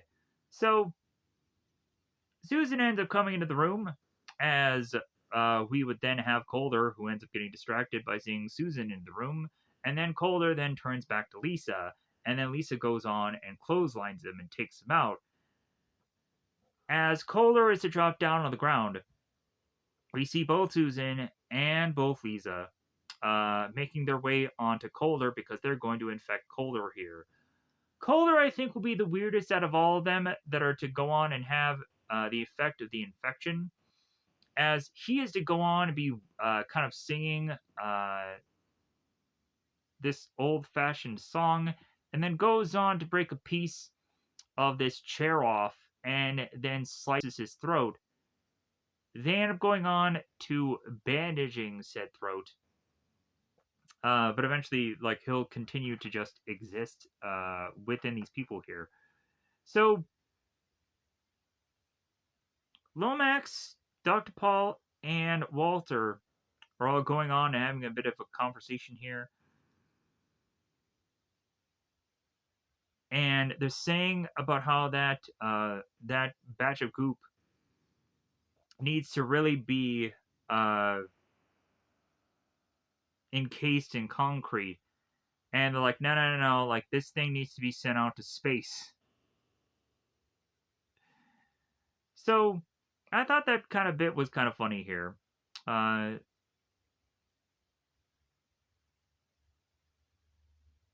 so as everybody is to finally have gathered,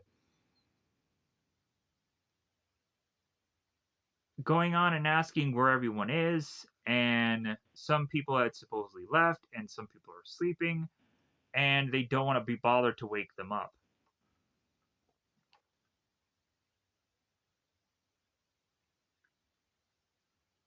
We have the priest and we have Professor Howard that is saying the next 48 hours of their research is be crucial here. And also to ask anybody who has gone on and fallen asleep yet. And so they raise their hands. Uh,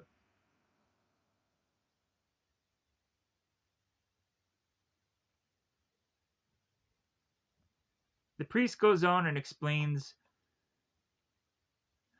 about the dream and that certain people would to admit that they'd had it as well. That it's some kind of weird pre-recording. They would go on and they would realize that there's a possibility that the future had somehow gone on to figure out a way to beat the speed of light and be able to go back in time to deliver this message is what they go on and they figure out here.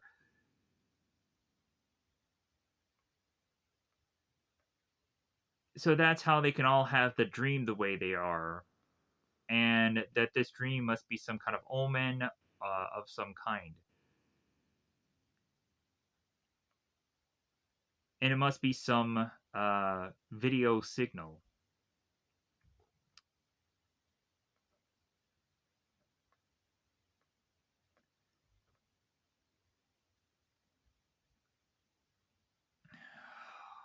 Just a lot of sciencey garbage here.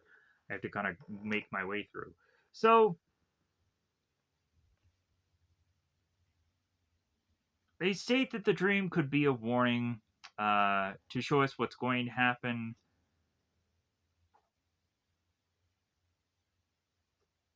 So that way they can possibly change things.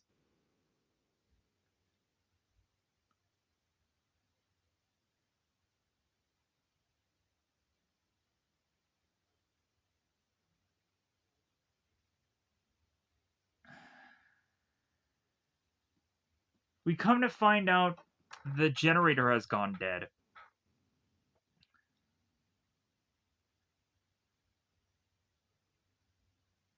And that it looks like more like the units downstairs were cut off. So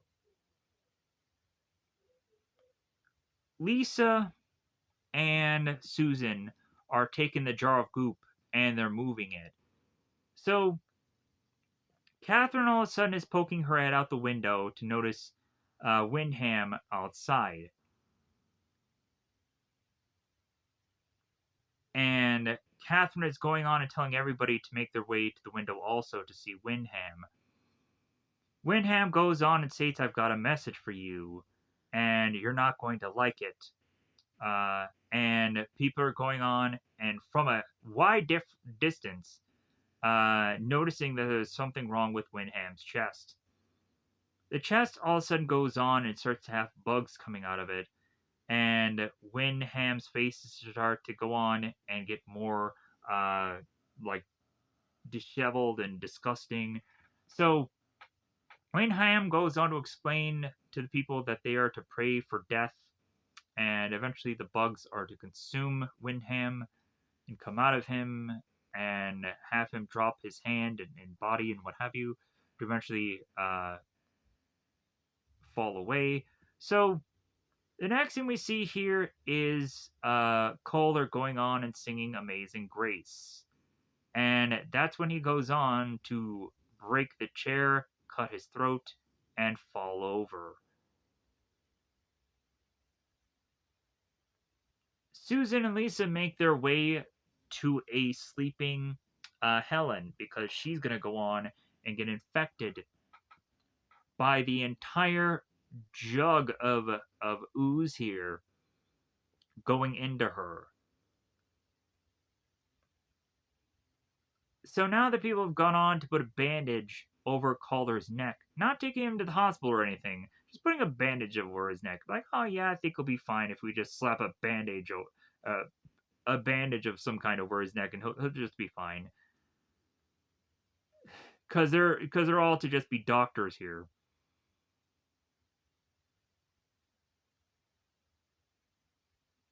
And also, the pastor is to give his no no no pate tu surito sante and all that stuff. So, realizing that at this point, yeah, there's something really going on here. So they decide to go on and put as much furniture as they can through the doors. No, and wait.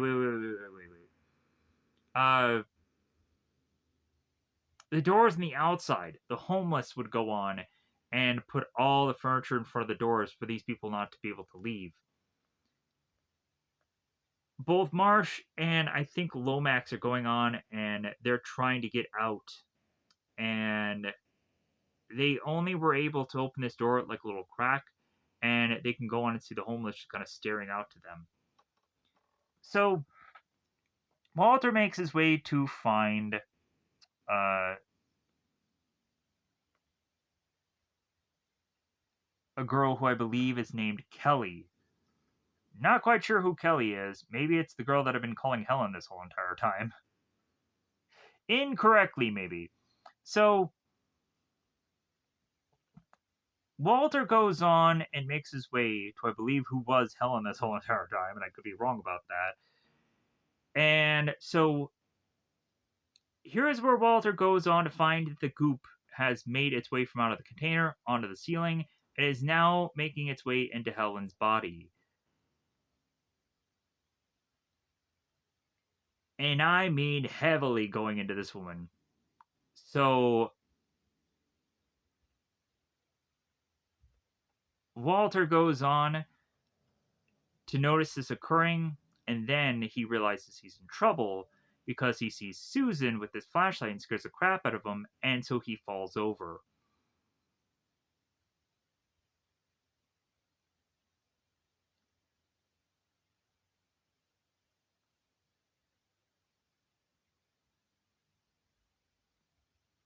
We have people scrambling through the hallways at this point, and people are trying to figure out what doors are blocked at this point and where to go. They're trying to figure out if they can check the windows. They're all asking what the heck is even going on here. And we have where Dr. Paul makes his way into finding Lisa. Lisa ends up spraying him with goop and he becomes one of them. Dr. Paul falls over, he's choking as the people are going on in the hallway. We would have the pastor going on and leaving here to go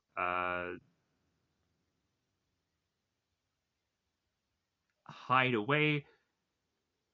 Nathan goes, or Nathan, I keep calling him Nathan. Walter, God dang it, Walter. Walter goes on and has his flashlight, pokes it at Susan. So we now in the hallway have uh, a number of people surrounding Lisa. Calder also is to be present within this hallway, as well as also Mullins. We start to realize that the people who are left are needing to go into a room to try and put as much furniture as they can within this room, as the pastors make his way, I think, down into the boiler room. Because it looks like there's a furnace there. So everybody stacks as much furniture as they can against this door, as Walter is to have locked himself in some kind of closet of some kind, which conveniently is to be adjacent to the same room that uh, that all the other survivors are to be against. So lucky for him. So Susan and both Lisa are to go on and just be looking at the door that obviously Walter is in. Walter has his flashlight to be looking back at the women, and then going on and looking at Helen, who all of a sudden is to be looking very pregnant right now, and maybe she's just kind of packed on some pounds after a bit of taping in this movie. Just joke, whatever. So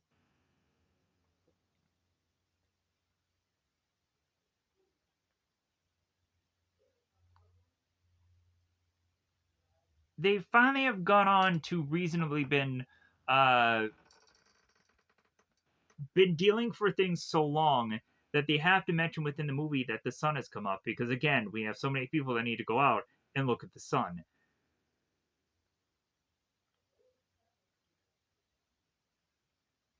So Professor Howard is to be making his way to look into one of the windows, poking his head out to notice that there is a group of homeless that are all off to one corner.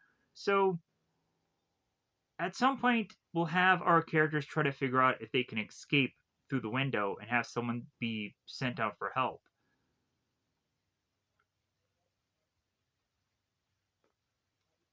So Walter goes on and he's stuck in this closet and he goes on to say, he's like, well, normally I love being dominated by women. And uh, Walter says to Lisa, it's like, yeah, I'm sorry about that joke that I said before. You don't look anything like Asian at all. So here is where Catherine is to think that she is to have overheard Walter. So here is where they come to find that they have an adjacent wall that connects them, and the two of them start talking, asking where Walter is, uh, and Walter's like, "Well, hey, if I told you, you wouldn't believe it."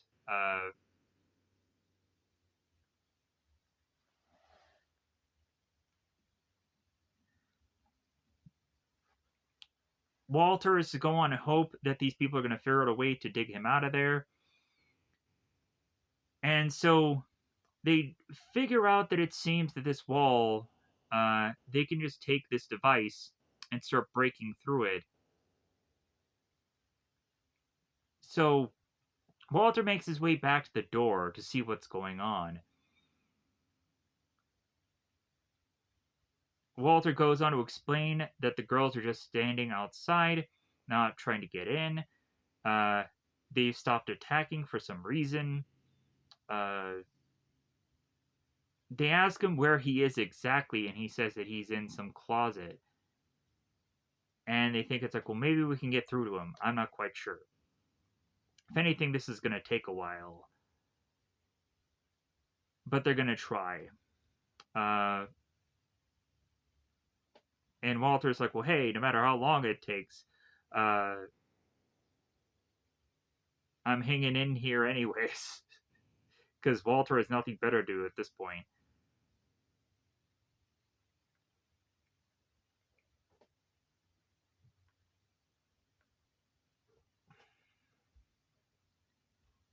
So now back at the pastor. The pastor, it seems, is to be at the boiler room. I believe that has a mirror there, so maybe it's not a boiler room. And he's hiding out in this room, and come to find out, Coulter is to be bashing through this door. He opens the door. The pastor goes on and hides, and starts to read this passage for a very long-winded amount of time.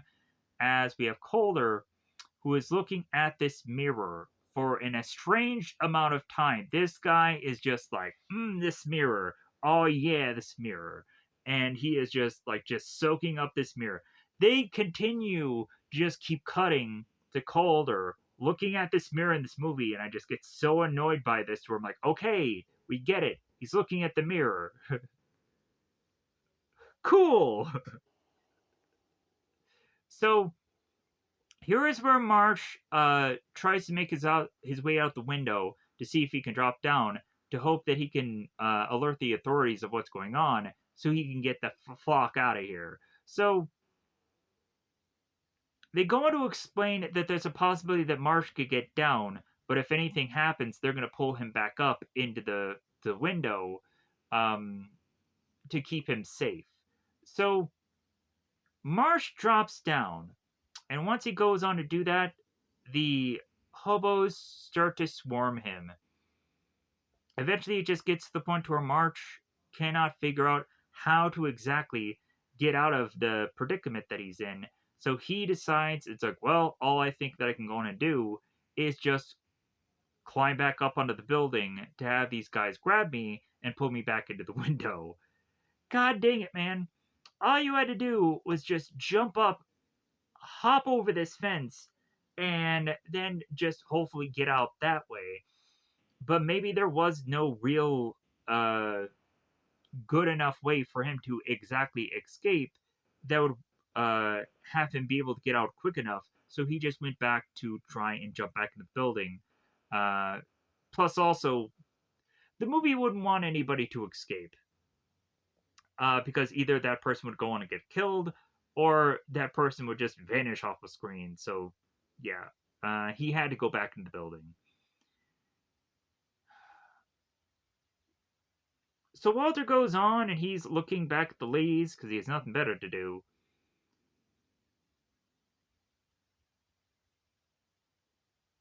Walter goes on to ask, "Hey, ladies, have you seen any movies you liked?"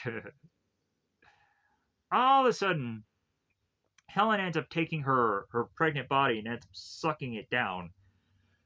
And so Walter goes on and he tells this joke. A Jewish mother goes to the airport to meet her daughter. The daughter steps off the plane with an 8-foot tall Zulu warrior with a bone through his nose.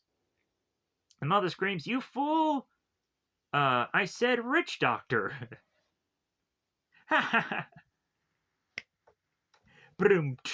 Anyways, so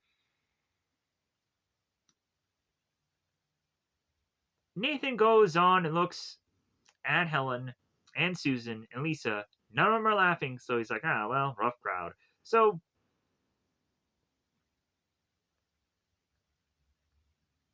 we again go on and have Catherine, who is at this point fallen asleep or dozing off here.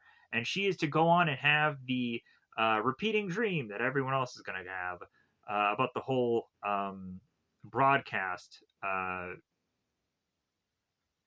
And then she wakes up. We have Lomax that is trying to go on and dig through the wall.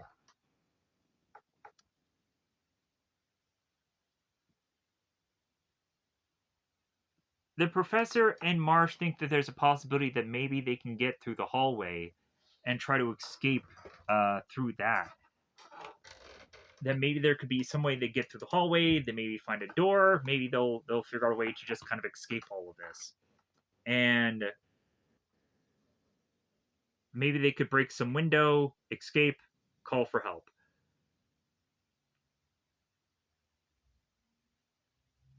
Catherine is to realize that no one is going to probably be able to go on and help them in this situation. And here's where Catherine finally goes on and says to Marsh about that whole thing. Yeah, like that one thing that you were going to tell me that night or that day.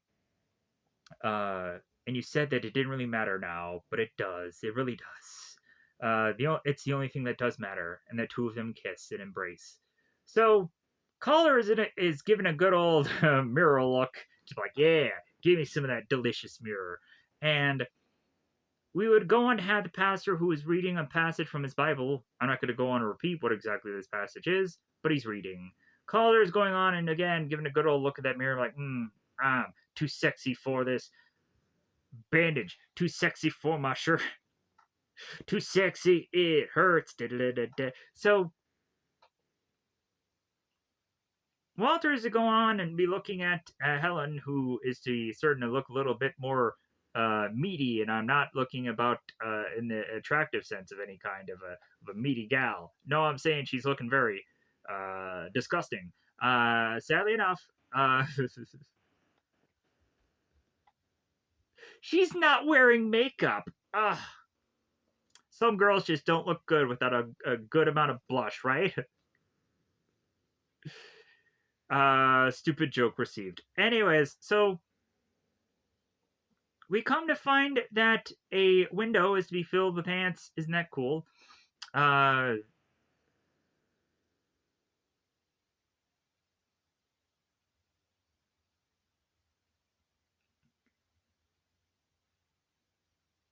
trying to the guys who are just kind of left to be surviving here. They're trying to figure out how exactly that the street people are being controlled and they're thinking that it has to be some demonic possession of some kind. And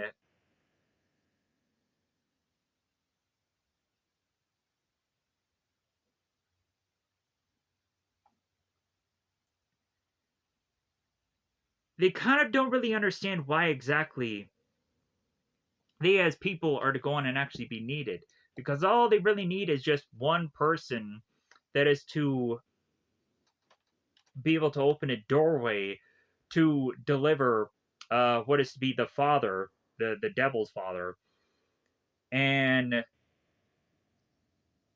bring him back from the dark side, whatever that is. So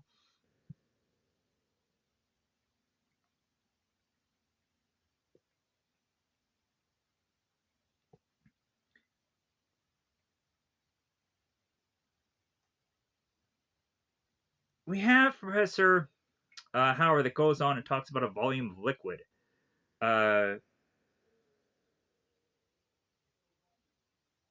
that if anything, it's probably easy to control a simple organism, uh, but maybe he needs something more complex to complete a life cycle, a host in which to live. So they're probably going on and trying to figure out the perfect host for good old Devil Daddy. I don't know. Either way, I think it's about that time to say that I have no idea what exactly is to be said here, but if anything, maybe they go on further better explain it in the film. So Marge goes on and is to be given a good old hello to Walter.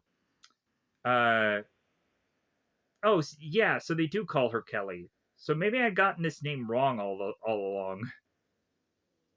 My bad. Maybe Helen was somebody else. I have no idea. But either way, so let's adjust myself and say that this is Kelly now because I have no freaking idea. Uh, Walter goes on and it is to explain that Kelly, she's changing again. The swelling has gone down, and as if the liquid has absorbed into her system.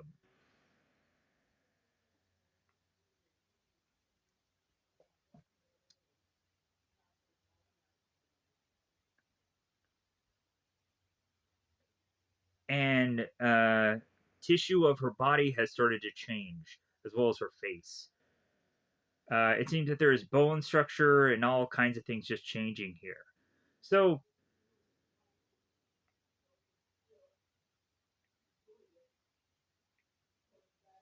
they surmise that there's a possibility that uh, Kelly is to, of course, be the devil's host, and it is to kind of be like a parasite going within her.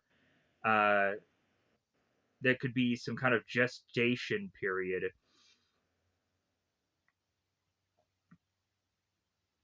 They would also have Catherine, who is to mention about a mark that Kelly had, and is almost like a figure of some kind. And they had saw it in some history books. Uh, so they had talked about a ritual magic in the Middle Ages. The mark was on her, and she was the one chosen. So the guys are going on and telling Walter to look closely at Kelly, uh, and Walter is to go on and cry out that he needs to go to the bathroom. The pastor goes on and starts to talk about something that he's reading in the book, talking about Jesus Christ, the holy name, uh, begging for help uh, against this unclean spirit. And again, called her. Give me a once over. I'm ready for my close up, Mr. DeMille. Giving a good old mirror shot. So, pastors are going on and be talking about some creatures from hell and talk about Jeebus, his lord. Walter's going on and looking at a good old bit of hamburger meat that is to go on and be Kelly at this point. And Kelly would go on to be using her psychic powers to then move this cot. Having then Walter be freaked out by Kelly and being like, dude, I want the flock out of here. We then go back to the pastor who's to go on and say, look down upon these servants caught in the coils of. And then we have Calder who's looking at his good old reflection. Just have a good old time. The pastor's like, where are you, Christ? Where are you? I'm sure eating a good old pizza right now, right? Some Taco Bell. Having a chalupa. Do they still have chalupas? I don't know. Anyways, so it's been a while since I've had that. Maybe they do have chalupas. Let me know in the comments below. If you've gone on and listened for this for 2 hours now, good grief, thank you for watching this. So, for the just weird, bizarre nature of which I have to go on and talk about this film, that in my mind at this point is making no more sense. Kelly goes on and is to look at Walter, and Walter at Kelly. Holy sh! So, at this point now, Walter is assuming that they're going to kill him, and he's screaming out for help. He is to go on and be bashing through this wall at this point because he wants to get the F out of there. Kelly, Susan, and Lisa are to be all together, and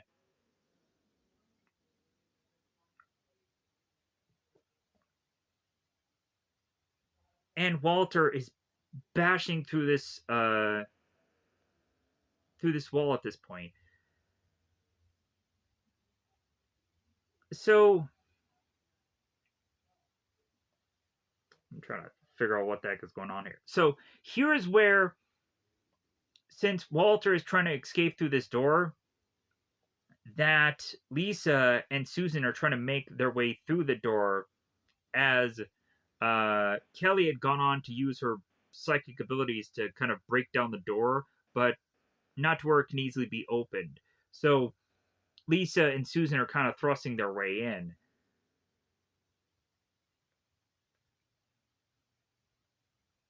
So Marsh is to move all the furniture, realizing that they're going to have to make a break for it and go through this door and see if there's anybody that's really there to go against them. As soon as they go on and they open this door, they find out that Mullins is to be outside. We have Professor Professor Howard that goes on and he has this this soda, and he also has this it looks like a chopstick. So what ends up happening here is also both Lomax and Marsh have these sticks because I guess they broke them off the table and they're using that as weapons. So there's a good bit of table leg striking going on here, going into Mullen, between both Marsh and Lomax. Mullen ends up turning to Lomax, sprays him in the face, and we have a chopstick that goes into Mullen's eye. Mullen falls over. We have Kelly that goes on and sees this makeup little thing. Kelly goes on and looks into it and is to see her reflection. She goes on and tries to put her fingers into the hole, but realizes she cannot go on and exactly get her father from this small mirrored reflection.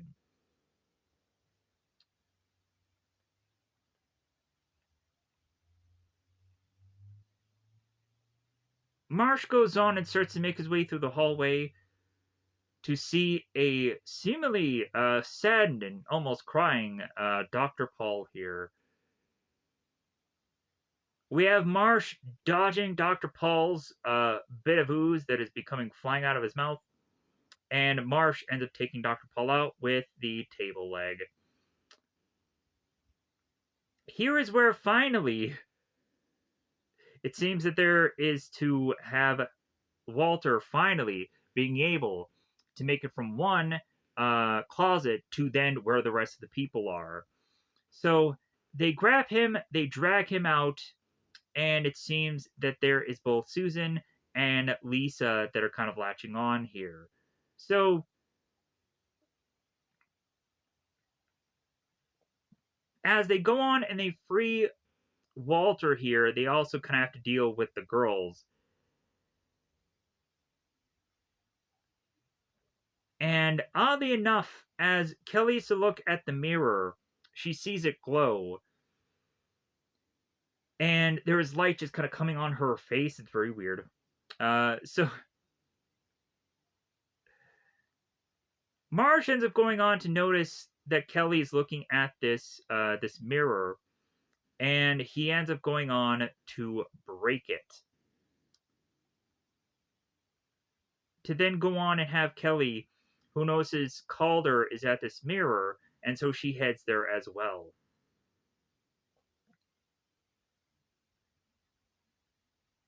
The two of them make their way to this mirror as Kelly is to call out for her father, and the entire mirror glows.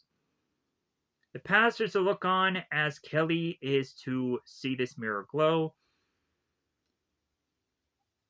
and we get one of the girls that is going on to attack Walter here, and he goes on and he takes her and he flings her out this window, and I was like, man, that was pretty awesome. So the pastor goes on and he sees this axe lying down on the ground. He of course goes on to grab this axe to realize, like, all right, well, I need to go on. I need to stop this girl from doing what she's doing. So yeah, I'm gonna go on and take this axe and call out to this unclean spirit and start literally chopping her down. So Marsh ends up coming in and grabbing Calder by the table leg and kind of just choking him back. So the pastor goes on and is to start chopping off. I think he ends up chopping off her hand and then chops off her head.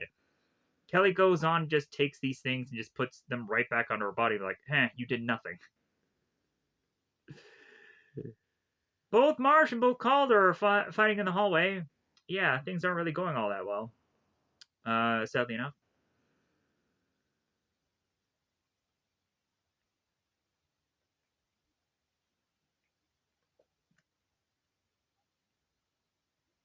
We would have Kelly that kind of moves this furnace thing and kind of traps the pastor into the furnace against the wall. Not killing him, but just kind of keeping him there. And Kelly focuses back on the mirror. Catherine goes on and makes her way down the hallway to be grabbed by Lomax, and it kind of scares her. And Kelly makes her focus back on the mirror, dragging her devil father out of whatever dark realm he's in. And Calder is fighting with Marsh. Catherine goes on to be in the hallway, just kind of be screaming and being very upset. As Dr. Paul we see in the distance. So Catherine realizes that she needs to stop with what's going on here, so she's going to make the sacrifice play. Catherine goes on to realize that Kelly is pushing the devil out of the mirror, so Catherine goes on to tackle Kelly here and thrust her into the mirror. So Catherine, Kelly, Devil Daddy are all into being back on the dark side. And what ends up happening next is the pastor goes on and he flings the axe, breaking the mirror. Marsh ends up shouting no, because unfortunately this is going to be that Catherine is going to be stuck in the dark dimension forever. So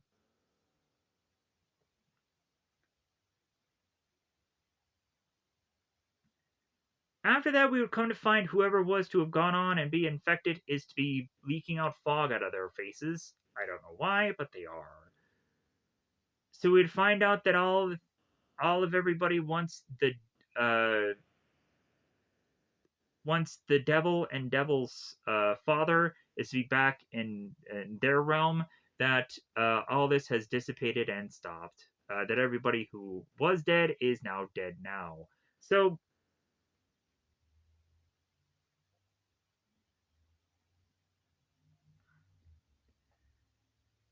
we go on to find that Walter ends up escaping and getting the flock out of there.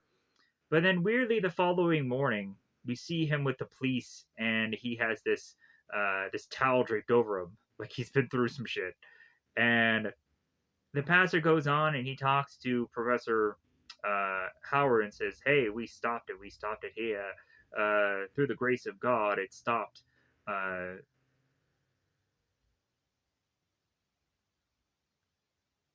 the vile serpent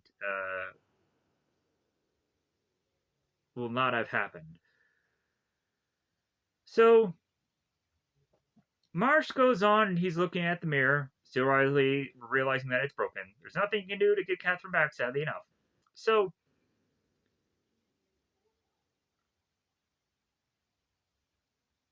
Professor Howard and Marsh are having this talk together,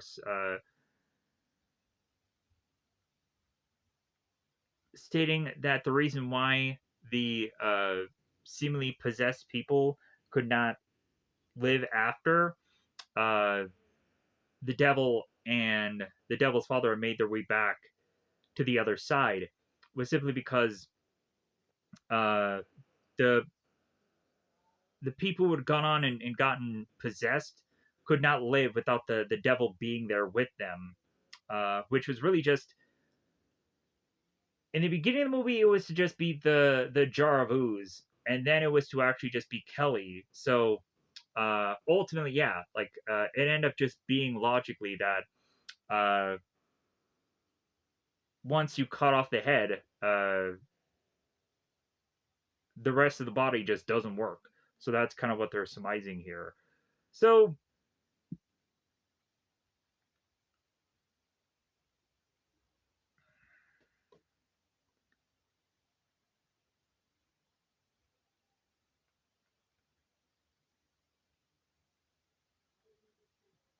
the last thing that is to be thrown out is the fact of the matter of it is that uh, that Catherine did die for them, or maybe she's still onto the other side of things. We don't really know. But the last thing we see here is that dream sequence again, that looping that everyone had gone on to have a dream of, which was from the future. And as Marsh is to go on and be dreaming this dream, we would have him assume that that dream would go on and end with Catherine making her way out of the church, and then he goes on to wake up. He goes on to wake up to then turn to his side to find that Catherine is to be a hamburgered mess, and he freaks out. He wakes up, realizing that he had had this horrible dream. He goes on to then look at the mirror and is to touch his mustache and is to touch the mirror, hoping that he can go on and make his way through, and he doesn't, and that's how the movie wraps up and ends. I'm gonna get the flock out of here so I can go on and do other things with my day. Thank you for going on and listening to this because I prattled on. I really should have probably gone on and edited out probably a huge chunk of this review because of all of it being honestly just nonsense or just like I'm to try to figure out what to say here and I have no idea. So my apologies for how this was to all go on and play out, but at least I'd gone on and gotten this done. So because I was thinking like, man, this is so freaking difficult to talk about this movie. But if anything, at least this is going to be uploaded for today. So I'm not going to try and do any kind of other alternate version of this or try to figure out if I can do this better because I'm just like, man, I had struggles even getting to the opening part of this video. and to figure out how I can talk about all this because I'm just like, God, I am to just really uh, have a real struggle here.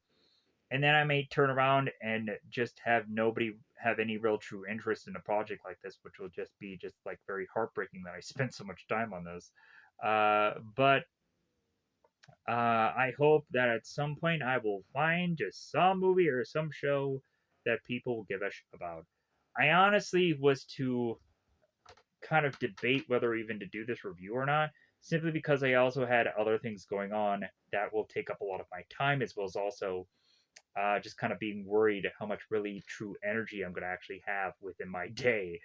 But uh, that's the problem that we go on and we have to solve with just kind of doing the guessing game of how much time we take on things. But anything, I'm going to take no more time on this and just hope to upload this and hope for the best. So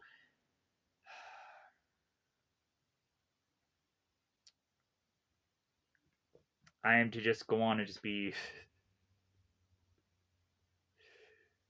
just man, I just want one video. Just one video to just do really, really well. I hope that happens sometime soon so I can finally just justify that at least it was worth it to do some of these projects because it ultimately got me to find the one that just worked really well.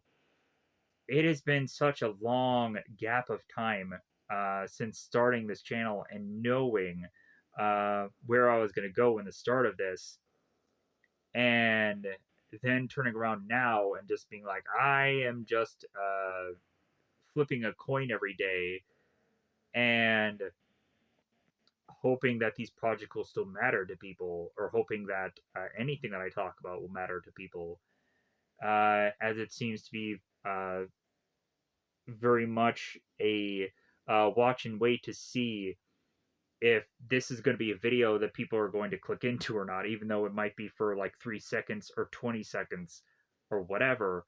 At least still, it's to go on and be a click. But if anything, also, it's been interesting to see at least some of these videos build to honestly go on and be the things that they become. Uh, but anyways, I'm gonna become my way out of here. Goodbye, everybody. Goodbye, everybody.